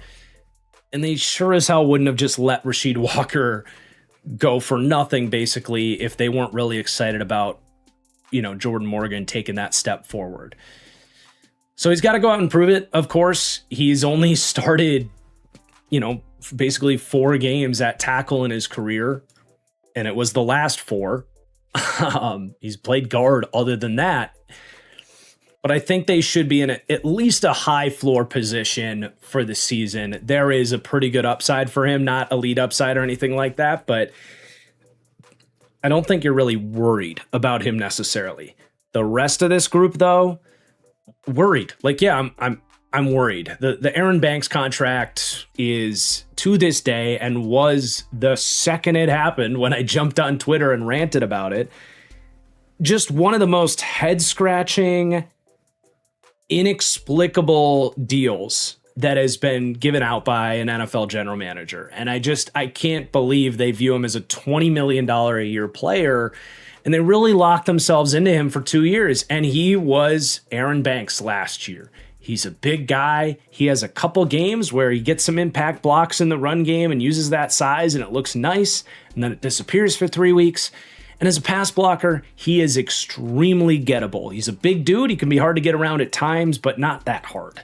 He is a replacement level starter, someone that should be getting $2 to $3 million a year. The Packers gave him 20. Unbelievable. And unfortunately, you're still sitting on a bit of a prayer that he can just be your weakest link, because you still got questions at center and right guard. If everybody else can improve and Aaron Banks is what he is as your weakest link, that's very reasonable. But you have at center Sean Ryan, who you can absolutely be optimistic about. I think he's played really well as a guard. He's got size. He's a former tackle. He can win as a one-on-one pass blocker. But mid-season, they asked him, as a guy who's never played center in the past, and I just got to say, man, everything about Josh Myers drives me crazy with this team because first off, they drafted him over Creed Humphrey. They overvalued him to a ridiculous extent at the beginning. And then they let him walk for nothing to go to the Jets with no plan in place at center. And they kicked Elton Jenkins into center. He wasn't as good there. They kicked Sean Ryan into center. This is so much better if you just give Josh Myers $4 million a year, give yourself an extra $16 million of cap space, not paying Aaron Banks for no good reason. And then you're sitting here with Sean Ryan as a guard, and maybe Elton Jenkins is still here with that money that you had to give Aaron Banks as your other guard. Like, this would be immediately so much better if they just handled the Josh Myers being a Packer like at any point in this tenure. But there is plenty of reason that Sean Ryan should play better because midseason, a guy that's never snapped the ball, never played center before, who was still kind of proving himself as a guard, has to kick into center. And what did you kind of expect, right? Like calling out protections while snapping the ball and still being an effective blocker was definitely a challenge for him. Now he gets a whole offseason with a really good O-line coach, two of them, honestly, with Stenovich and Butkus. He is talented. He is a mauler. He fits the mold of these, teams are getting bigger at center around the league and trying to smash teams up front. And I will say, man, like, dude, you got about 1,000 pounds of mass and tenacity in between the tackles now, because we'll talk about Anthony Belton as well. So I think we'll see that inside zone rate come up even higher with the Packers this year, and that's Josh Jacobs' best scheme anyway. But he just was not comfortable in pass protection last year, and you had bad snaps. So there's reason to believe that can get cleaned up. I would say my level of confidence here, like I'm really confident in Jordan Morgan. I'm pretty confident in Sean Ryan with some concerns there.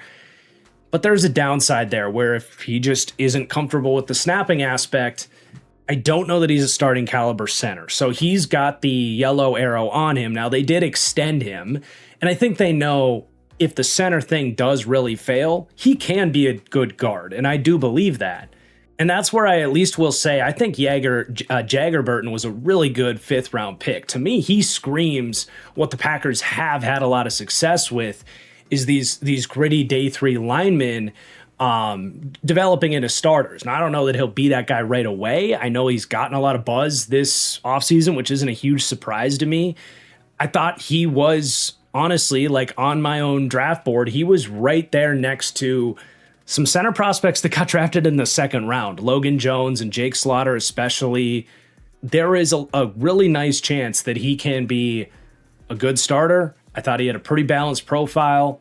It might be more of a 2027 projection, but there's definitely a path to improve this offensive line if Burton looks good in his rookie year. If these guards are struggling, you can slide Ryan back to guard. And then between Banks and Belton, who we have to talk about, you can upgrade at guard there. So I would say Burton is where you get some flexibility and depth there. Let's talk about Anthony Belton, though, at right guard. I really liked Anthony Belton.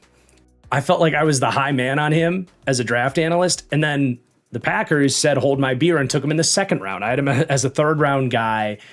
I think it's a lot for someone that was a pretty raw prospect who is now sliding inside to go from left tackle to right guard. Now he's in year two. He did play last season, and I thought it was about what you expect.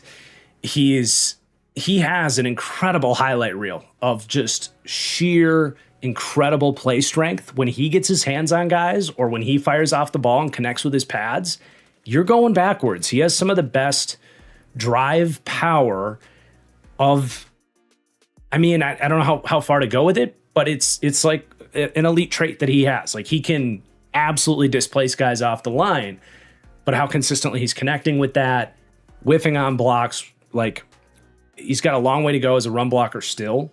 And as a pass blocker, he can get in front of you and use his size, but he's still working with his hands, still working with his feet. He's an absolute wild card. He's got a lot of upside. I think there's a path for him to be a Pro Bowl, really good guard. I think there's a lot of talent that they identified here. But I'm not going to act like he had his issues. He definitely contributed to some of the pass blocking and run blocking issues that we saw last year. They're betting on him big time here, man. It's a big bet. And I would say the concern on him is the highest. And I think with how good teams are at isolating individual, even guards and centers, I would be worried in critical third downs. Teams are going to get really athletic rushers isolated on him, and you're going to get Jordan Love interior pressure in a hurry. So hopefully everything comes together for him, because if it does, he can really start to unlock some upside for this offensive line. But he's absolutely a wild card. Like I said, it is good that there's a potential path there. I'm pretty optimistic that Jager-Burton could step in as a rookie at center, and Ryan could fill that spot at right guard, and that's at least a break glass in case of emergency type of deal. It's not the best fallback plan, but it's something. And maybe Darian Kinnard could play some guard. He is the other depth piece worth a damn here. He was fun last year when Tucker Kraft went down. It was actually, not to sound too full of myself, but it was kind of a good call by me in one of my weekly podcasts. I was like, oh, who's going to be their extra tight ends? I was like, well, Darian Kinnard could do it. And they did. They started to use him as a sixth offensive lineman and a tight end. And he had some really fun moments as a run blocker. He even got some starts at right tackle, and the pass blocking was an issue, but he's a decent backup tackle. In my opinion, was a pretty talented day 3 pick by the Chiefs that I don't really know why they gave up on him when they did. I don't want him starting. But if you got to have him out there for a game, your run blocking will still be pretty solid, and you can give him chip help and pass pro for a week. Other than him, as far as depth, you really have no tackle depth. John Williams was a late day 3 pick last year who hasn't played here yet. I think he was a tackle at Cincinnati who's moving into guard. I could be wrong about that, but Travis Glover was a trade space developmental guy out of Georgia State who's really struggled when he's played. Jacob Monk as well, day 3 guy out of Duke, really good athlete. There could be something with him at center as well. I'm more interested in Burton, but between Monk and Burton, again, you might have a center that could step up there. It is, though, ultimately really concerning depth, and you have some questions with the starters. There is a floor that worries me, that this could be more like last year, where Jordan is forced to run for his life at times. Jordan! Jordan, run! Yes. And the run game struggles to get things going. That's the worst case scenario for this unit and for this offense. But there's upside here as well. There's a lot of highly invested guys. Paco Boelli's been paid. Belton and Morgan were a first and a second round pick. Ryan was a third round pick. Aaron Banks, no, he sucks. But the other 4 could end up giving you a good offensive line someday. And hopefully that day is sooner rather than later for the Packers here. But we round out this offense altogether, and it is a lot more good than bad. They came out as my 15th ranked passing game, actually my 11th ranked run game. So projecting them to be able to get some things back on track, especially just with some benefit of the doubt for Matt LaFleur and Josh Jacobs. He was not 8th to 12th for running back for the majority of last season, right, with that injury. So that should help. Hopefully the run blocking will actually be better too. They certainly weren't 20th to 24th there last year. It's not all perfect, but should be better in the run game. Pass game has so much upside to exceed this 15th ranking. As an overall offense, they came in 13th for me. As I'm ranking the players in these units closer to their floor, there is still a lot to prove with the Packers here. But 13th as kind of a starting point with a chance certainly to get, back to where they've been the last 3 years as a, top 10 or so offense, 6th in DVOA the last 3 years. There's a lot to like here, but a lot of moving pieces and some areas where green lights need to be hit as well. But let's flip over to the other side of the ball here, and let's jump right in and discuss the Packers' offseason changes with their defensive line. Let's get started because there's a lot going on here. Losses, additions, injuries, you name it. So on the interior of the defensive line, this one's much more cut and dry for me. Their only loss is Colby Wooden, who they actually trade to the Colts in exchange for Zaire Franklin.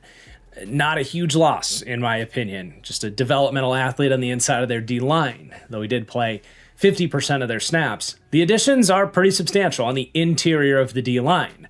Everybody likes to point out the Micah Parsons injury. What often gets swept under the rug is how much time Devontae Wyatt missed last year. Another guy who was hurt last year, who this team showed some confidence in extending to a significant contract just a few days ago. So he missed about half the season, played 32% of their snaps last year. He is back. They add Javon Hargrave, veteran DT over from Minnesota. He, to me, fluctuates between being a big addition and a solid addition, but a nice signing nonetheless. And then they also draft Chris McClellan out of Missouri in the 3rd round. So pretty cut and dry, upgraded on the interior of the D-line. That is good. At edge, on the other hand, how do you dissect this? How do you answer whether they got better, worse, or stayed the same with this level of change? Obviously, the big one here is the Micah Parsons factor. On one hand, they're losing some games from him, as he's expected to miss the first month plus of the season. On the other hand, I'd much rather have your superstar pass rusher and one of the best players in the sport for the second 2/3 of the season compared to the first 2/3 of the season like they had last year. So that's complicated if we're trying to answer whether they got better, worse, or stayed the same. But there's other moving pieces as well. They say goodbye to Rashawn Gary, really nice career here in Green Bay, but I think the fact that they got a 4th round pick from him was a pleasant surprise. He was almost certainly going to get cut otherwise, but hey, if you don't want your former 1st round picks, just get on the phone with the Dallas Cowboys, I suppose, especially if they played at Michigan. But he was still solid for them last year, despite some of the viral no hustle clips, which, relevant criticism for sure, but definitely a big loss. Kingsley Enagbari as well, while he only played 43% of snaps in a rotational role. I mean, that's $10 million that the Jets gave him that I would love to take out of Aaron Banks' pocket and keep Enagbari on this team as a really good number 3 edge. Not a superstar starter or anything, but he is a loss. So some veterans certainly out the door. And then when you look at the other additions, Lucas Van Ness, same narrative on Devontae Wyatt. All the attention's on Micah Parsons.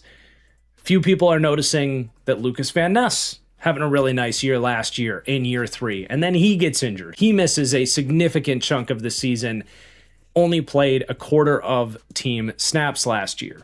Packers expecting him to come back in a big way this year. So he's a big addition to this thing. They do draft Danny Dennis Sutton in the 4th round. If he wasn't in a position where he's going to have to play, I don't know how big of a substantial addition that would be for most teams, but given the state of this, especially before Micah comes back, it's a good piece to be able to get in the 4th round. I said solid addition on that one. Borderline, though, between more unsubstantial and solid addition as far as those looking at the graphics, wondering about the color coding with those. And then Colin Oliver, also kind of borderline, was a 5th round pick in 2025, but was largely a 5th round pick because he was injured.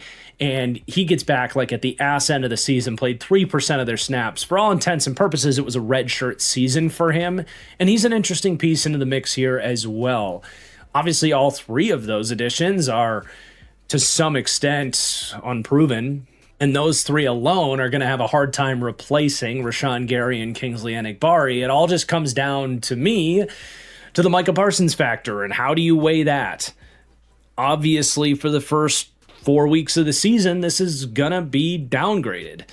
But with those guys coming back from injury and Micah Parsons playing down the stretch, that's better than a Packers team that obviously wished they had Micah Parsons when the season came to a close last season. So I just colored it in yellow, to be determined / I wrote worse early but better late. I don't know. It's a unique situation, obviously. But let's break this D-line down in depth and try to navigate this. Well, let's start with Micah Parsons there. And I mean, as far as what his impact is here, what is there left to say? I mean, he, to me, clearly was a top 5 player in the sport. Obviously, Myles Garrett goes and breaks the sack record. It would have been really hard for Micah to get Defensive Player of the Year last year. But like, if you just take what Micah was doing last year, just assume he continues that for the last month of the season before the ACL, that's a Defensive Player of the Year type of season, if you will. And the highs that this defense was able to reach because they added Micah Parsons, it was evident. I mean, we saw the primetime games, the Lions game, the Commanders game, his ability to close out so many of these games just when teams were trying to come back and, get into their third and pass situations. Micah is as close to unblockable as anybody in the sport not named Myles Garrett. Now, I think there's a debate between him and like Will Anderson, because Will Anderson is a little bit more stout as a run defender. Micah's still a really good run defender, but Will Anderson's like also elite at that. So there's a debate between like who is the second best overall edge rusher in the league, but I think pure pass rush, I'm still giving the nod to Micah, not to take anything away from Will. Like, we still got to do the Texans deep dive. They still have to come in this series largely because of how good Will Anderson is. So I don't want to take away from Will, but that's where Micah's at. Now, when you start to talk about this injury,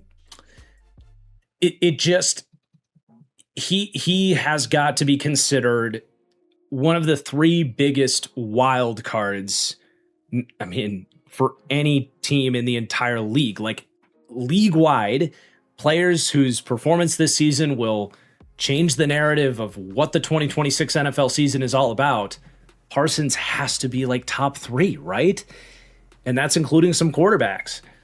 I mean, what the Packers defense is with and without him, anybody that pressed play on a Packers game last year could feel that tangible difference. That speaks for itself. So there's, of course, the question of when does he come back? That timeline seems to be clearing up. Like, they have a hard, 9-month no play rule that sets him through week 4. He's not playing through week 4. Beyond that, there's a growing sense that he's on track to be ready to get back out there right around that point in time. He's hit all of his benchmarks. And I don't want to say too much more and go and jinx anything here, but the sense is, okay, week 5, week 6, he'll probably start getting in there to some practice. I think it was yesterday or today, Micah was like, it's totally possible that I would be playing week 6 against the Cowboys, his former team. To me, it's like week 7 feels the latest we see him. The earliest feels like I don't know that you could necessarily even rule out that he goes in for a few snaps against the Bears week 5. He will not be playing full time week 5 against the Bears, fresh off of that cutoff. But like, okay, we get the timeline. Like, we can kind of account for that and when it's going to happen. What's the bigger question is just how dynamic is he on that knee when he does come back? And we've seen players do it. We've seen players not be able to do it. Who the hell knows? Micah's telling us he's going to come back bigger, stronger, faster than ever. Who the hell knows? He's out here talking about how people aren't accounting for, how pissed off he's going to be and how he's going to come back even better than he ever was. Well, okay, let's maybe not get ahead of ourselves here. We certainly have seen some, spectacles with modern medicine with these ACLs. And I would say the Packers in the last 4 years have seen both ends of the spectrum. They've seen David Bakhtiari never get back, and that be a injury that largely cost them Super Bowl contention with an ACL injury and the rest of his career. We saw last year, Christian Watson, I didn't think he was going to play last year, and he came back and was awesome. So that's the optimistic spin, is what Christian Watson did here.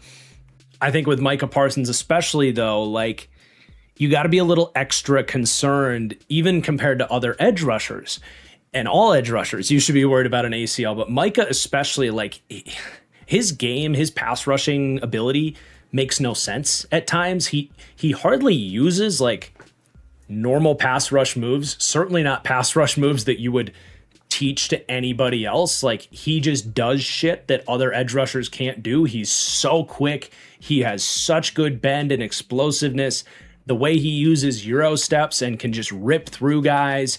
The lightning bolts pass rush ability that he has to just blur by guys.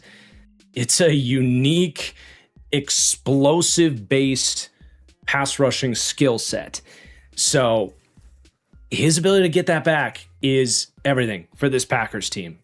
You know, this goes back to the years before Micah got here. It was like, well, they're a really good team, but they don't have anybody that, like, is a superstar or changes the math or puts you in a position where you can get, you know, against the best teams in the league and put yourself over the edge. Micah is the guy that has shown last year that the Packers can be that caliber of a team, and is your hope to do that moving forward as well. So that is where we're at with him. Only time's going to tell here. And then it, like, as far as trying to rank the Packers defensive line, trying to account for that, I like, honestly, I don't know how to account for that. I say these are week one power rankings, so to speak. You know, like, we're ranking guys at their floor as they head into the season. This is such a unique situation where it's like, well, I'm not going to just erase Micah Parsons from the Packers season equation because these are week one rankings, right? I want to try to account for that the best I can and kind of, like, nerf them for it. And then we don't know what Micah's going to be when he comes back. So here's where they landed for me, which is the 4th ranked pass rush in the league, which sounds high, but when you look at, like, 5, 6, 7, it kind of makes sense. There's definitely a drop off after the top 3 or the top 4 when Micah's in there. So they're kind of in this limbo territory with the questions on Micah, but if they have full scale Micah Parsons, they would have ranked 3rd for me there for pass rush. D-line run defense is a major concern for me, actually, and even is with Micah Parsons, where they rank 27th to 29th. So right now, quote unquote, as we head into the season with a unique kind of asterisk caveat there, they came in at 8th to 9th for overall defensive line. At the end of the day, I don't know that those rankings really matter. I think the better way to look at it is they are much more bottom 10 without Micah, top 5 and top 3 pass rush with Micah. Now, let's just try to brush, like, the D-line rankings aside for a second and just talk about the rest of these guys, because it's not just Micah Parsons. There's other pieces here that really matter as well. None bigger than Lucas Van Ness. And Van Ness is definitely, you're starting to see a trend here with these Packers players, whether it was Jordan Love for a while, Rashawn Gary for a long time, Matthew Golden heading into this year, Jordan Morgan. You're starting to see a trend where, like, the Packers do their own thing. They treat these picks and these prospects like, you know, baseball players that are going to take multiple years to, like, make an impact. NFL fans have a shorter attention span than that. A lot of NFL teams don't operate that way. They want their first round picks to make that big impact right away. The reason the Packers justified drafting Lucas Van Ness is they had a 2 to 3 year development plan to get him to be a big impact player for them. It was never going to be year 1, and year 2 was always going to be rocky for him. Year 3 was supposed to be a big year for Lucas Van Ness. And heading into the year, it was like, they're really counting on him to take that big step, right? And then a week before the season hits, they get a chance to go get Micah Parsons, and all of a sudden, sorry, LVN, you're going to go back to the edge 3 role for a minute. In a year, we'll let Rashawn Gary go, and you can get that job in year 4. But LVN did play as an edge 3, and he played extremely well when he got to get out there. The bull rush especially looked like it was starting to connect more consistently. That was really what you hung your hat on with him, was the raw bull rush potential. I think the run defense for him has really become quite good with his length and tenacity and strength. You would expect that, and it's translated. He's still working on like his swipes. He's got a good get off. He has some swipe speed wins. There's an athlete in there to do that. Definitely still putting the whole package together, but you did see someone that was starting to figure it out. And we saw some of those signs at the very end of the 2024 season as well.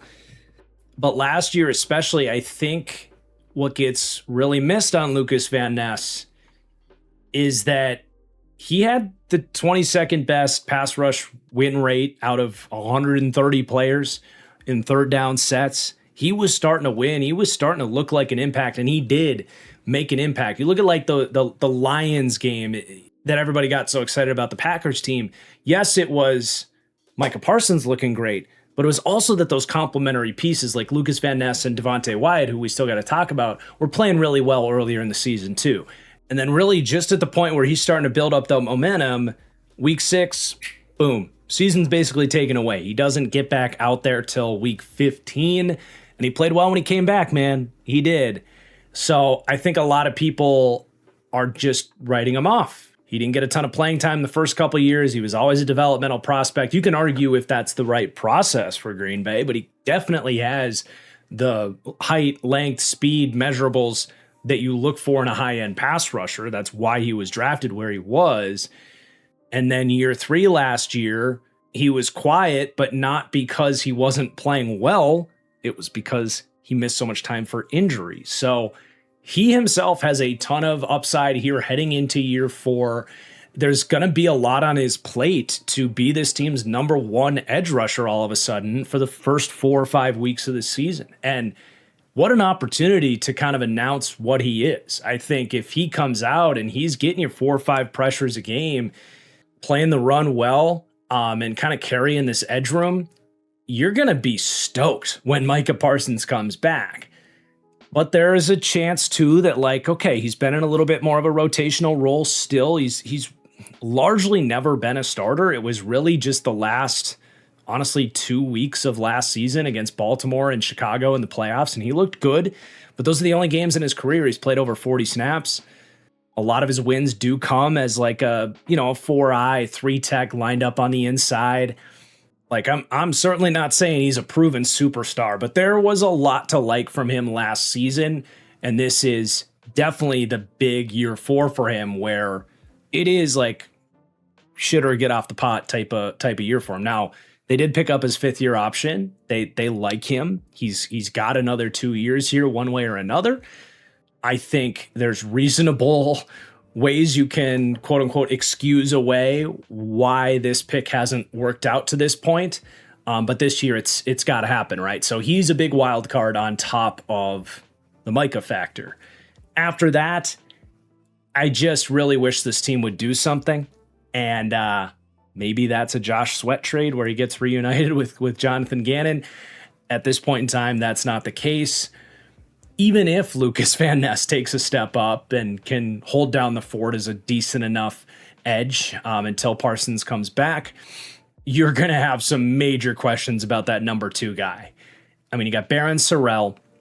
It was a 4th-round pick last year, and, I wasn't a big fan of that pick. I think Baron Sorrell looked largely as advertised for what I envisioned as a decent, high-motor, good athlete that just doesn't really know how to win as a rusher, and he doesn't have like overwhelming strength, but he can get in the mix and provide decent traits and energy against the run and be an okay rotational piece as a 3rd or 4th edge, and maybe like a Kingsley Enagbare replacement long term. Even that, like, Enagbare was a better prospect than Sorrell was, in my opinion, so we still got a ways to go before I would feel comfortable with him as a number 3 edge. And he's going to have to be their number 2 guy until Parsons comes back. So that's going to be an area for the first, 4, 5, 6 weeks where you're like, man, you can basically put whoever at tackle out there against him and kind of forget about it and focus on these other guys. Run defense, I think he'll be okay in that role. Then you have like some flyers, Danny Dennis-Sutton, 4th-round pick, great tester, length, traits-based edge prospect. You would love if that clicks. He, to me, just doesn't know what he's doing. And I would love to have seen better run defense tape from a guy with those traits. I just really was underwhelmed by his tape. I ended up with a 3rd to a 4th round grade on him. A lot of people had 2nd round hype on him. He ends up going in the 4th round. So at that point, I am down with the pick. Hopefully NFL coaching compared to whatever that was at Penn State last year, which was a disaster, can get something more out of him because the tools are there. I'm interested at this point, but to have to count on that as a part of your rotation right away, don't love it. I'm actually probably more optimistic and interested in Colin Oliver, especially if this is going to be more of a base 3-4 type of team. Oliver was in a really underwhelming day 3 draft there in 2025. Oliver was the one guy that did interest me, but you knew it was going to be a redshirt season because he missed that final year for an injury, but he was a super productive kind of, you know how it goes, the Parsons-esque, like half linebacker, half rusher, like the freak athlete guy that can maybe rush the passer. He's not Micah Parsons, but I'd rather put him in a room with Micah than not in a room with Micah if that's his quote unquote skill set. So I do like him here. He's interesting. We haven't really seen him play football in 2 years. So there's traits. Maybe he surprises. We'll see. You do have Brenton Cox, who's played a rotational role. He's okay as depth. Again, you don't want him having to take significant snaps. Aaron Mosby, likewise. They are just really counting on their draft and develop ability, not just with these depth pieces, but Lucas Van Ness as well. So you just need these guys to step up. And it's hard to count on that for the vast majority of these guys. Though I am optimistic about LVN really being a kind of like, I guess like secret weapon, if you will. Like everybody's worried about Micah and what he could do for this D-line. If I still think there's a level to Van Ness where he could be more of a problem for opposing defenses with those, the get off, the power, the penetration ability, the run defense. So there's your edge room. And then the interior of the D-line is much more clear cut. I think it's an okay group. Devontae Wyatt gets the contract extension. I think with where the D-line market's at, he gets, like $19-20 million a year? I think it's about right. He's a good pass rusher. He, like Lucas Van Ness, went down around the same time. Remember, like week 5-ish, it was like the Packers went from, oh my God, they're going to win the Super Bowl. They're your number 1 ranked power rankings team. And then they kind of had that little midseason rut. Like the Cowboys put up like 40 on them. Well, honestly, it's because Lucas Van Ness and Devontae Wyatt were out around that month stretch. Wyatt is not a bad player. He has largely been as advertised for what they drafted him to do. He's a lighter, undersized, athletic, pass rush-oriented D tackle. He's got some pop in his hands. He's got some rush moves. He's definitely got quickness for all the stunts and loops and stuff. He's a nice player. I think I'm cool with the contract. The run defense fluctuates, and that's an area where, that previous system was all about athletes, guys stunting and slanting to try and, get free and defend the run with that kind of Robert Saleh, Jeff Hafley concept with the front 4. If you're going to ask him to be more of a stout, like 3-tech, where in your base 4-2 fronts, like he's got to take on double teams, I don't know how well he can handle that, right? So like he is not a great run defender, but he can get off blocks and be an athlete. So he's not a complete and utter liability. But expecting him back healthy, they wouldn't have paid him all that money if they were worried about his injury coming off of last year. And then they bring in Javon Hargrave. I mean, you look at the construction of this group, it was clear like, okay, they gave up Kenny Clark in the Micah Parsons trade. They would do that over and over again, but they didn't really do anything as a reactionary move to have another guy on the interior next to Devontae Wyatt. Hargrave was a reasonable free agent signing. He had a decent year for the Vikings last year.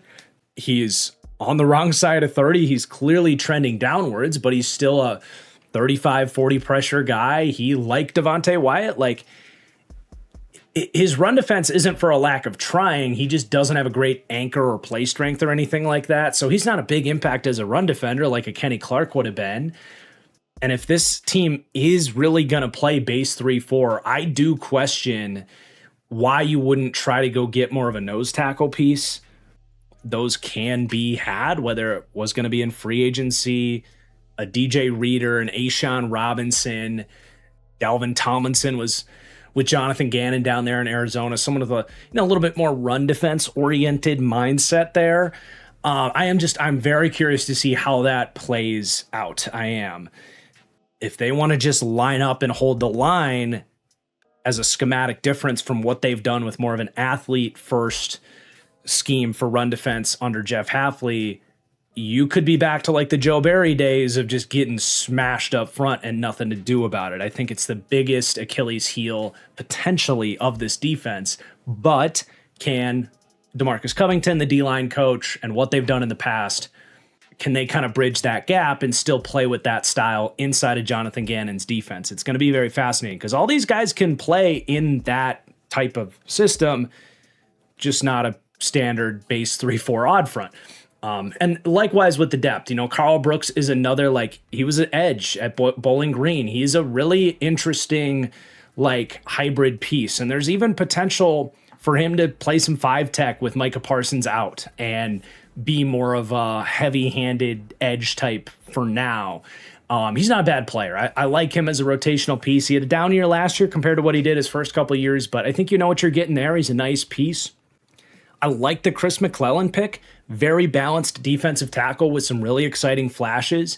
I thought I was a little bit out on an outlier when he cracked my top 10 rankings with a third-round grade in my top 10 D-line rankings, and then the Packers go and grab him. So that was kind of a fun moment for me as a draft analyst, but I think he's a good player, and he's probably from a play strength perspective, maybe at least compared to these top 3 guys, your best chance at having a little more of a stout run defender, but he does have his inconsistencies coming out of Missouri as a rookie there. You do have, Warren Brinson, Nasir Stackhouse.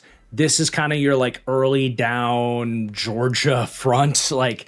Look, these guys know how to play the run. They're not physically gifted. They're okay-ish. They weren't great as rookies. Should be a little bit better here in year 2. Nothing to really write home about, but as 5th and 6th defensive tackles to round out your depth chart, it's okay. But that does conclude your Packers D-line breakdown here. It is a volatile, polarizing, wild card of a unit. To me, the upside is Micah comes back full go, Hargrave doesn't regress too hard, and Lucas Van Ness gets closer to his upside.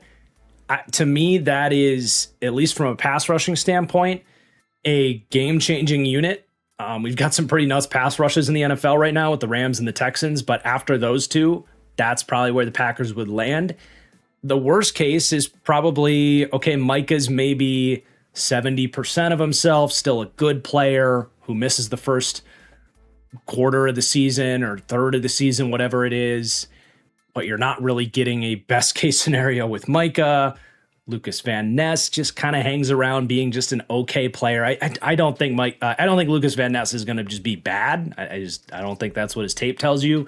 But if he kind of stalls out as just, like a Bud Dupree-esque kind of piece is kind of where he's at right now. You got some pass rush oriented DTs. That's bottom 10-ish. It is. And we had the offensive line has some issues. The D-line, if you don't hit your green lights here, it's hard to win in the NFL without great line play. So that's where you're looking at the Packers. You gotta hit. I know we say it a lot, but you gotta hit your green lights there, especially. Now, the rest of this defense is a little bit more straightforward. I feel like we know what we're getting here. So let's keep this thing moving. At linebacker, bye-bye, Quay Walker. Don't let the door hit you on the way out. Congrats on getting the Raiders to pay you $40 million, but they can finally move on from that egregiously horrible use of a first-round pick. He wasn't so bad that I'm going to call this addition by subtraction, but Quay Walker will not be missed. And good on Brian Gutekunst, by the way, for not giving him that contract and digging yourself in a deeper hole and realizing, what we got from Quay, we can get from Zaire Franklin in a trade for our 5th defensive tackle. Seriously. So decent move there. I said neutral at linebacker. But as we break down the LBs here in Green Bay, this is really about passing that baton to Edgerrin Cooper as the face of your linebacker room with Quay gone, and hoping for another leap here because it's interesting. Year one, how many second, third round super athletic linebackers come into the league and look lost, don't make an impact, don't know what they're doing? Pretty much all of them, right? It's been like him and Carson Schwessinger. Thought Shahad Campbell looked pretty nice last year, but it's been a rough run of linebackers coming into the league and looking the part. And Cooper is on a short list there. You were hoping year two was going to be another step forward, but progression's not always linear. I don't know that Cooper necessarily built on his hype heading into last year. He was still pretty good. There's not really any major weaknesses for him. I don't know that the processing speed necessarily ticked up for him, where there's still room for growth there. He still misses a few too many tackles for your liking. The missed tackle rate did improve from 15% in his rookie year, where it was actually a bit of an issue at times, down to 12.8%. So maybe get that under 10% this year. But the fact that he's only 24 going on 25 years old, he's already shown us in that rookie season like a really high-end ceiling. And last year, it's not like there were any concerns with him. He just wasn't as he just didn't stand out quite as much. But you got to understand, that's like rare air for young linebackers in the NFL. There's just not a lot of good young linebackers that hit the ground running like he did, with such a runway still in front of him to get better. And especially guys that have these traits. Like, he's 6'3", 230. He can run like the wind. He loves to hit. He's got instincts in coverage. We know that. There's still room to continue getting better with the zone IQ and stuff. But, if he is just what he was last year, that's still a really good player. But there is definitely room for him to continue to climb and be more of a bona fide like top 10 or even top 5 linebacker. Maybe that's getting ahead of yourself a little bit, but he's a ton of fun. And you're really excited about what he's going to be here in year 3. And then you just drop Zaire Franklin next to him. And I'm actually a really big fan of this move, not even so much from a on the field play perspective, more from a leader of the defense, veteran green dot presence. I actually think that's going to make a big difference. I don't think Quay Walker was a great green dot defender in terms of communication skills and just knowing where everybody's got to be lined up. Quay was trying to figure that out for himself in terms of gap discipline and what he's responsible for, caused him to play slow far too often. Zaire Franklin ain't playing slow, and he is not afraid to tell people where to be. He's a 30-year-old linebacker that's played over 5,000 snaps in a bunch of different defenses, full-time starter the last 4 years in Indy. I think he brings a level of leadership and accountability to this defense that it was missing at times last year. So I like it from that angle. And just I think he's an okay fit next to Edgerrin Cooper as your second best linebacker, right? Franklin has the missed tackle rate has ticked up. His range and coverage has really started to hurt him. Well, you're not going to ask that much of Franklin in coverage because you have an Edgerrin Cooper next to him. As far as LB2s are concerned, you can do a lot worse than Zaire Franklin. It's not amazing, but I'm cool with this move. And it also doesn't force you to I think if you wanted to give Cooper the green dot and task him with that, I would be curious to see how he could handle it, but it doesn't force you to do that. Realistically, Cooper is still at his best as more of the upfield, see ball, hit ball, just play fast. That's where his most exciting moments have come. He just hasn't had a great green dot, mind next to him. I think having more of that field general commander mentality next to him is good. I think it is. And eventually Cooper will be able to learn from that and be able to take over that eventually. But I like the duo there. And then you do have Isaiah McDuffie. So in the past, they've been they've run 4-3 base principles. They were kind of a hybrid base defense last year.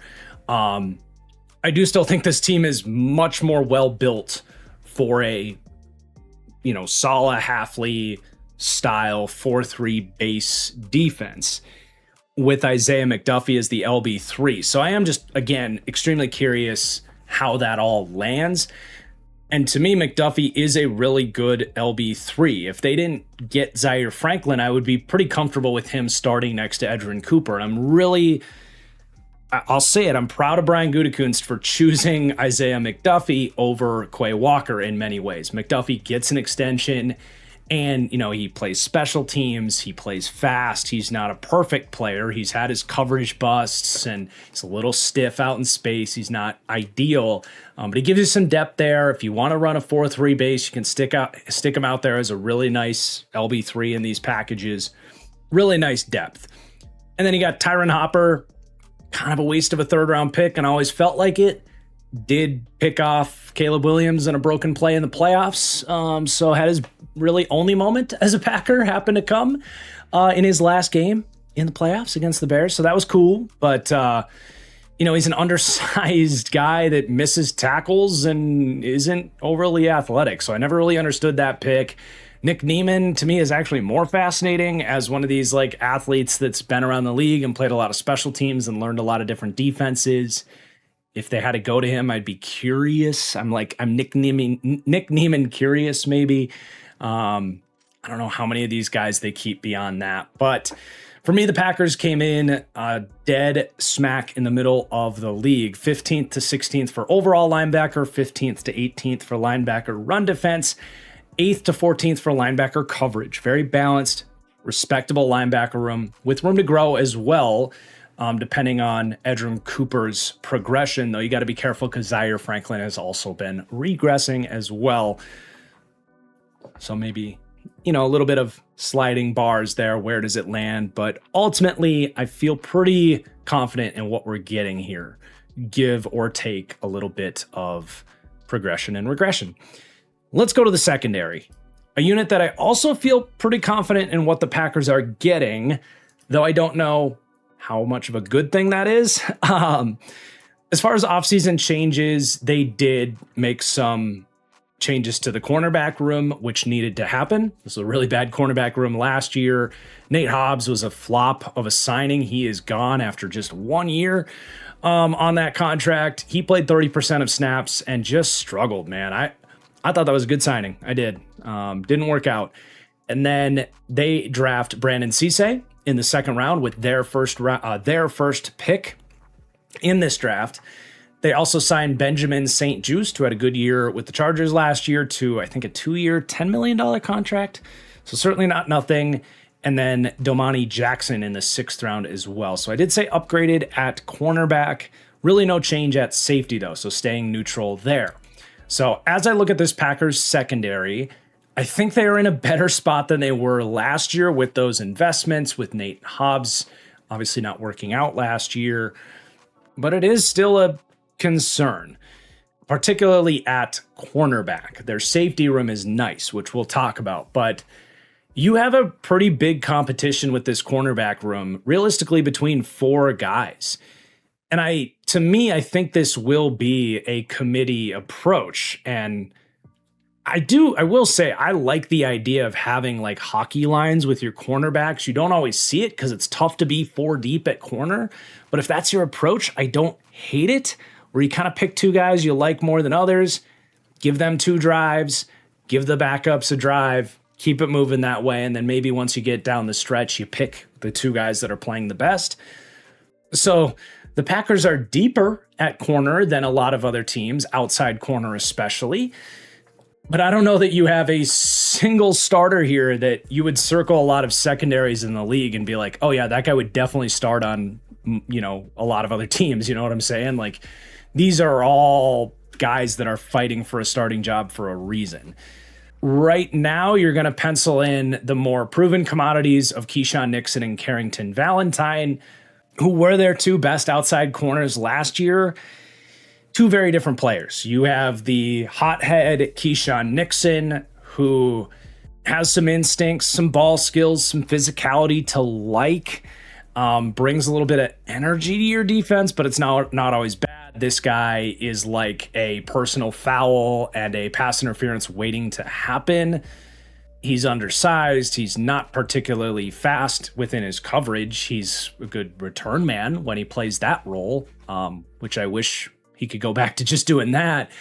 He had like one really amazing game. It was the Commanders game. It was like, where did this version of Keyshawn Nixon come from? So like there's moments of good play from him, but it's largely like what you would probably expect a backup cornerback to look like if you asked him to play as much as they've had to ask Keyshawn Nixon.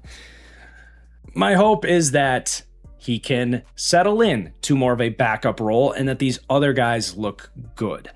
Because there's some upside there with the other three pieces. Carrington Valentine, now I'm not necessarily betting on the upside. I didn't put the up arrow on him. But he, to me, as we rank all these players at their floor, he has the best floor from a down-to-down coverage perspective. He's got the man-to-man capabilities, not that they run a lot of that here, but I think things have clicked for him in more zone-style defenses. He had some pretty good moments last year from a coverage perspective. Not amazing, but you can certainly survive with him as a CB2 from a coverage angle. His problem is he is probably the worst tackling player in the NFL, like someone that actually is playing. Like obviously if you go down depth charts, you're going to see some problem players. I don't know that there's a worse tackler in the NFL than Carrington Valentine. It's a short list and he's on it. And smart teams have gone right at him, specifically the Eagles with Dallas Goedert. But it's not like he plays the run with no effort. He just literally doesn't know how to tackle. If someone can teach this guy how to tackle, and maybe it is the new Bobby Babich coming in from Buffalo where they are known for their tackling, if they can do that, you actually might have a decent CB2 worthy of a contract extension here in Carrington Valentine. But it's a massive liability. It's kind of parallel, he's not quite the player that Tariq Woolen is, but it's a similar idea where Seattle liked Tariq Woolen's coverage stuff, but he was just such a bad tackler that they eventually benched him and moved on from him, right? It's kind of like that. Thing is, the Packers haven't really had anybody else to go to, so they've had to play him out there. So we'll keep an eye on that. You do have second-round pick Brandon Cisse, who, you are hoping as a second-round pick with, SEC playing time, length, speed, all the traits in the world. To me, he was a little stiffer in terms of like oily, fluid movement skills. I don't know that he's ever going to be an elite corner, but he's got a lot of tools to be a quality starter, and he plays the run really well. They'll like that about him. He's super young, and I think from a defense now that like they run a lot of zone coverage, right? Like there's a lot that he's going to have to learn in terms of coverage responsibility, passing off zones, what to look for. If you want to ask this player to start year one in the NFL, it's a lot. It's a lot to count on that being a quality player. It can happen. It's hard to count on that. So he's out there competing for that playing time. And then you have Benjamin St-Juste. Prospect I liked once upon a time coming out of Minnesota. He is very unique in the sense that he's tall and quick and feisty and smart, but he's slow. And he has had some really ugly moments, especially in Washington when he got exposed, press man coverage, like having to follow speedy receivers around the field. He can't do that. What he can do is what he did going to the Chargers defense last year, playing off zone with a quick trigger with length and a high IQ player. He actually was really good on a down-to-down basis. He was in a rotation there with the Chargers. Good enough that he gets a real contract here, 2 years, $10 million. Small sample size, and his floor has shown to be pretty poor, right? But I like the signing as a buy low opportunity on a guy that got into a similar system and showed that he can play. I also continue to say that he fascinates me as a safety, and they don't have a lot of safety depth here. So if they were to experiment with that, I think he's got some hybridity.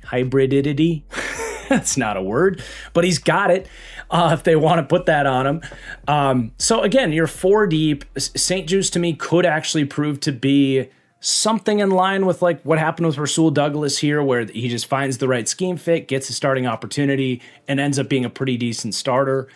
There's a path for this thing to work out. And I think I said earlier, like, I feel like I know what I'm getting with this Packers secondary. I kind of regret that because there are some certain like question mark wild cards with this cornerback room.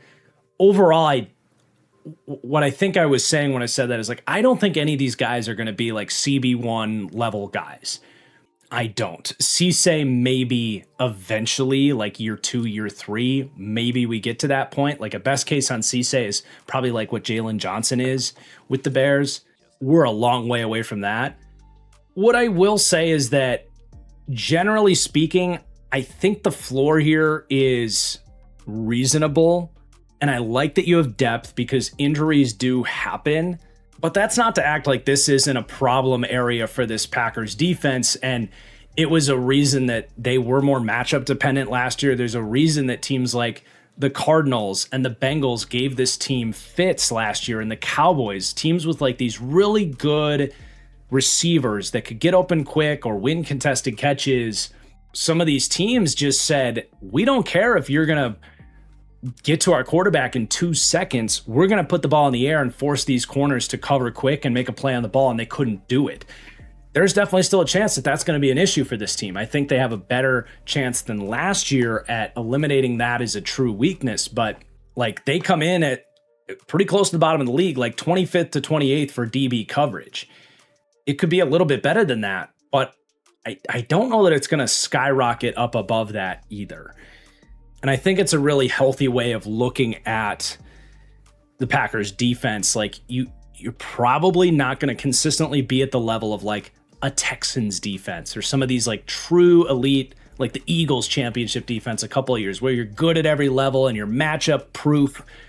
I think looking at the Packers is more of a matchup dependent defense where they can be elite against teams that maybe don't have those receivers that can exploit this secondary quickly, but potentially more average when they're getting exposed back there. So, that all comes back to the cornerback room. This is a good safety room, but it's an example that like safeties can only go so far. You still got to have those corners that can match up and take stuff away quickly. But the safeties and the nickel here you're in a pretty good spot. And Javon Bullard is a slot corner nickel safety player. The Packers have switched to be that like, big nickel base defense, very much so. And I like Bullard in that spot. I think from a run defense angle, he's physical. He's got that safety play strength. Another player that I want to see him take a step forward as a tackler.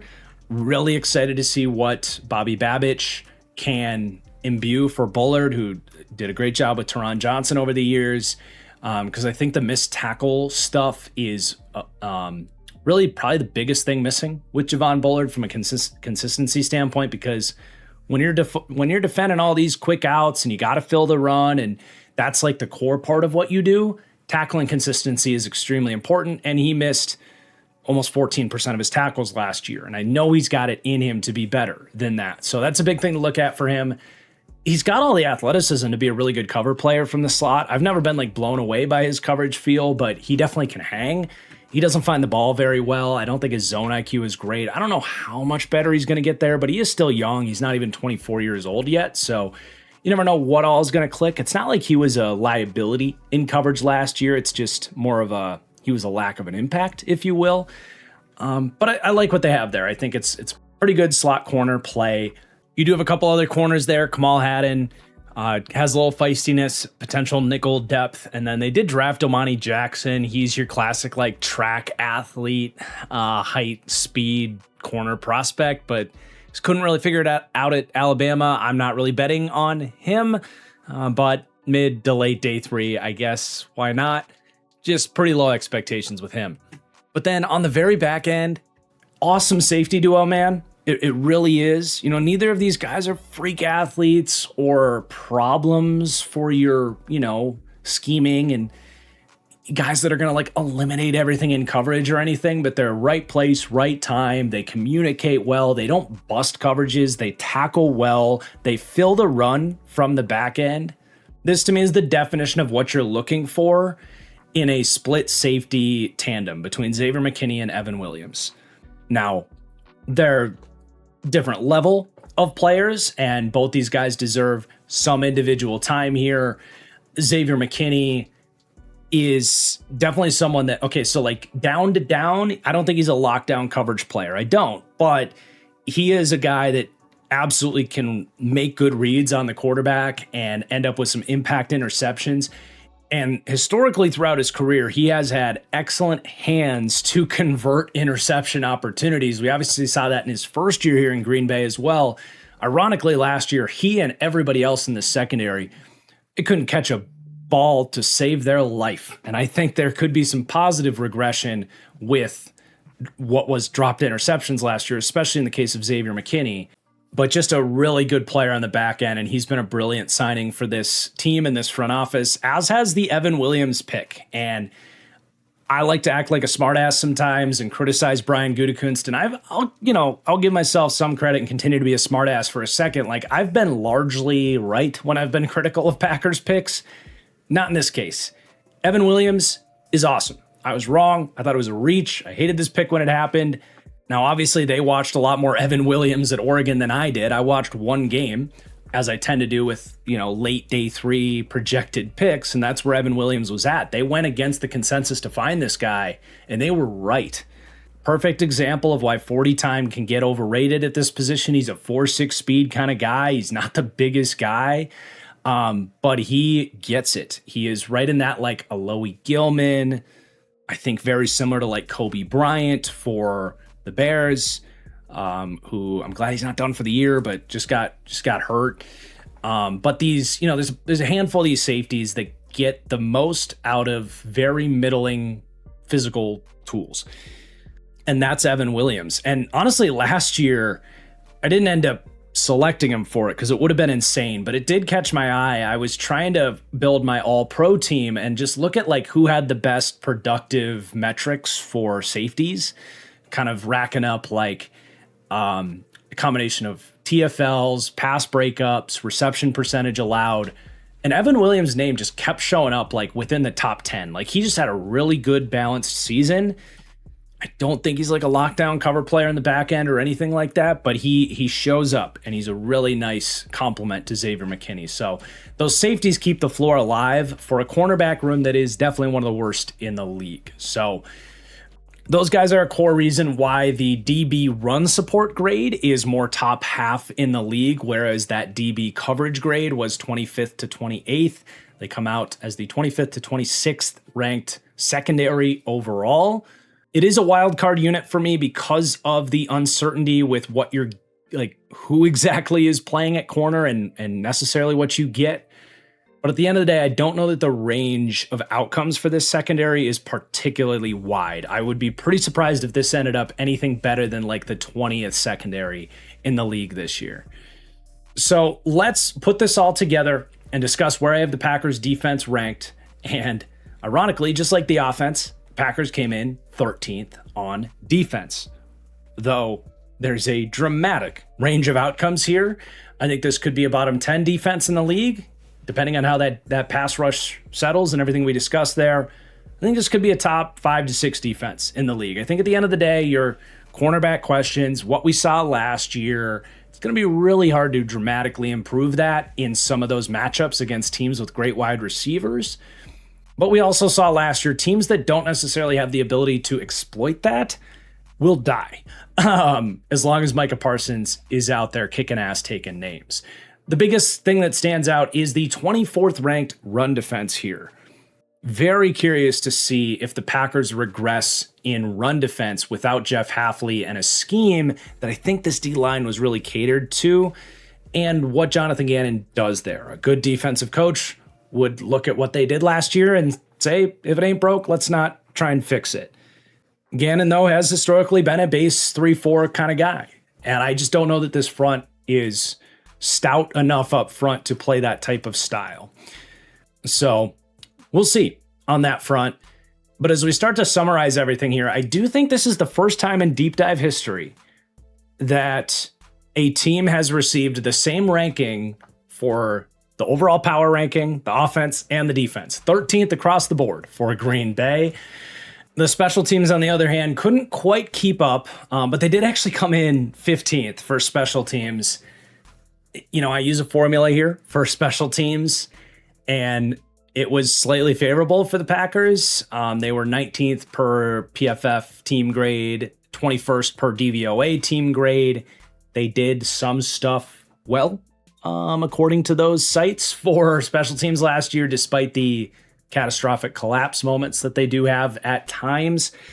They do have a great punter in Daniel Whalen. The rookie kicker, Trey Smack, projects well with the sort of like college adjusted nerfed grade based on their college grades. So they came out 20th with Trey Smack, but that's obviously a wild card. I think someone smart once said, don't trust rookie kickers. We'll see how that one plays out. Sky Moore is going to do some returning. That one's, he 25th to 30th for returner grade. Not really too much there. But yeah, the formula didn't hate the Packers special teams where they came out 15th. We'll see. I'll believe it when I see it, right? Things seem to go wrong in the worst moments for this team's special teams. Almost feels like the formula shouldn't apply to this team, where special teams quite literally cost this team 2 games a year, if not more. They did change special teams coordinators, though. They're trying something different. We'll see. You would think at some point, we see special teams go from worst to first all the time. You would think at some point the Packers will get it right, but it's been about 10 years of this nonsense, so we'll see. But, there's a reason special teams doesn't get a large share in the overall equation here. It's like 1%. It just is so hard to predict, and that's why. But let's turn to my last team summary piece here before we open up the interview with Mike Renner here. And as we look at my Venn diagram with strengths, weaknesses, and those also important pivotal factors, the Packers are a little bit of a shit show all over the map right now with a lot of volatile variables for this team. Now, they do have some core strengths. Offensive coaching under Matt LaFleur, a strength. Top 10 quarterback play, in my opinion, with Jordan Love. Running back, I do put as a strength, though it does also show up as a wild card. Feel pretty good about that being a strength, but Josh Jacobs, a little bit of a question mark, and the depth, there's a route for that to go wrong that needs to be factored in with the pivotal factors. And then the pass rush, I'm still going to include as a strength, but obviously that's going to be with the wild cards as well, as that's so centered around Micah Parsons, who is the ultimate wild card, not just for this team, but for the NFL at large. Now, I do have a couple weaknesses for this team. Offensive line is iffy right now. It is a wild card. There's upside, but a lot of unproven aspects of that O-line that did rank pretty low for me. And D-line run defense as well, including the overall D-line for the first 4 or 5 weeks before Micah Parsons comes back, is also a weakness. So when you see line play as a weakness, that'll start sending those alarm bells. But it's good to see that they at least have a pathway out of it. There's upside with the offensive line indicated in that wild cards circle, along with Micah Parsons, obviously. But the additional wild cards include the pass catchers. I will say this. If the defense takes a step back with Micah not being as big of a factor for the whole season and Jeff Hafley gone, these pass catchers coming together and this being more of a dangerous, prolific, and consistently prolific offense, that is definitely an area that this team can be better. And for the weaponry plus quarterback to become a real strength of this team, especially if the offensive line and the running back can hit more of their upside and that whole package coming together where this could be one of the better offenses in the entire NFL if everything goes right. And then additionally with the defense, I do think the secondary should be mentioned. There is maybe a narrow path for this to be a half-decent secondary with some of those question marks at cornerback. But they got to sort through that. And then the last one there is the defensive coaching. When you got to replace Jeff Hafley, you got Gannon coming in, I think especially in regards to that point we've made like 7 times about the usage of the D-line, how you want to deploy those guys. Going to be really interesting to keep an eye on that. But yeah, there's a lot of moving pieces for this Packers team. They could finish a hell of a lot better than this 13 spot, and they could miss the playoffs if they're not careful. So let's now bring Mike Renner on. A great conversation here. Really good to get another perspective here from Mike. And then when we come back, we will take a look at their schedule and get into my actual predictions for this Packers team, along with some superlative awards. And now I'm thrilled to welcome in my good friend Mike Renner from CBS to talk some Pack. Mike, congrats on beating me to fatherhood. I know you're about a month ahead of me, so congrats on getting through the first few months here. How you doing, man? It's good to see you. I'm doing great. It was the summer for draft analysts having kids, apparently. It was three first-time newborns with us and Connor. Yeah, absolutely. And, I think it's only fair. Connor had a kid, got a Knicks championship. So I think for us, we know the Jets aren't going to do it, right? Like, that's not going to happen. So I think it's only fair for us that this means that Micah Parsons' knee is going to be good to go, and the Packers get a championship this year. What I think so. I think it has to be. Yeah, it's in the air. All right, so my first question here is trying to wind back the clock to when we're all mad, Packers blow it against the Bears, and there is this like Packers fan and even some members of the media like pushing to get Matt LaFleur like fired. And for me, I thought that was crazy talk. I thought it was purely emotional. Like, this dude is a phenomenal top 10 coach.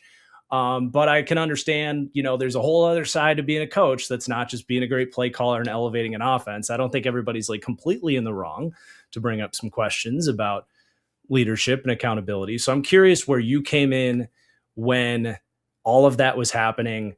And, is this a hot seat season for you, for Matt LaFleur, or maybe not at all? I think it definitely is. And I was in the camp of, I thought it was time, truthfully. Okay. For a number of reasons. One is that the seventh, and I think you would have been in the same camp if the seventh seed never existed, right? If we had the old playoff format and we had always had that. And so for 3 straight years, they would have missed the playoffs, right? They would not have been in the playoffs each of the last 3 seasons. And I think that his tenure looks a lot different if that's the case. So obviously the 7th seed doing a lot of heavy lifting for his job security. Mm-hmm. Secondly, it was kind of just same story, different year, right? This is a team that feels like it is not necessarily the most mentally tough in crunch times. It's a team that it feels like LaFleur himself gets in play calling ruts in those situations as well, that they every year down the stretch just seemed to fade outside the one year they obviously didn't make the playoffs. So it just felt like the message that Matt LaFleur is bringing to the table had run its course. I admit he's one of the best play callers in football, but play calling and head coaching are 2 different skills more often than not, and not everyone has both, and that's fine. But I thought with that, and given the head coaching talent that was on the market this year that was hitting, whether it was John Harbaugh, whether it was Jesse Minter, whether it was Clint Kubiak, I thought you were in a unique spot to be the top dog in that head coaching search, that you would have had your pick of the litter. I think there's no way that if the Green Bay Packers job was open, that any of those guys would have said no to Green Bay to go to the spots they're at now. I just don't think that would have been the case. Maybe Jesse Minter just because of his history with Baltimore, but the other 2, I don't think so. So for all those reasons, I thought it had run its course, but it's splitting hairs here, right? Matt LaFleur is probably a borderline top 10 coach in the NFL.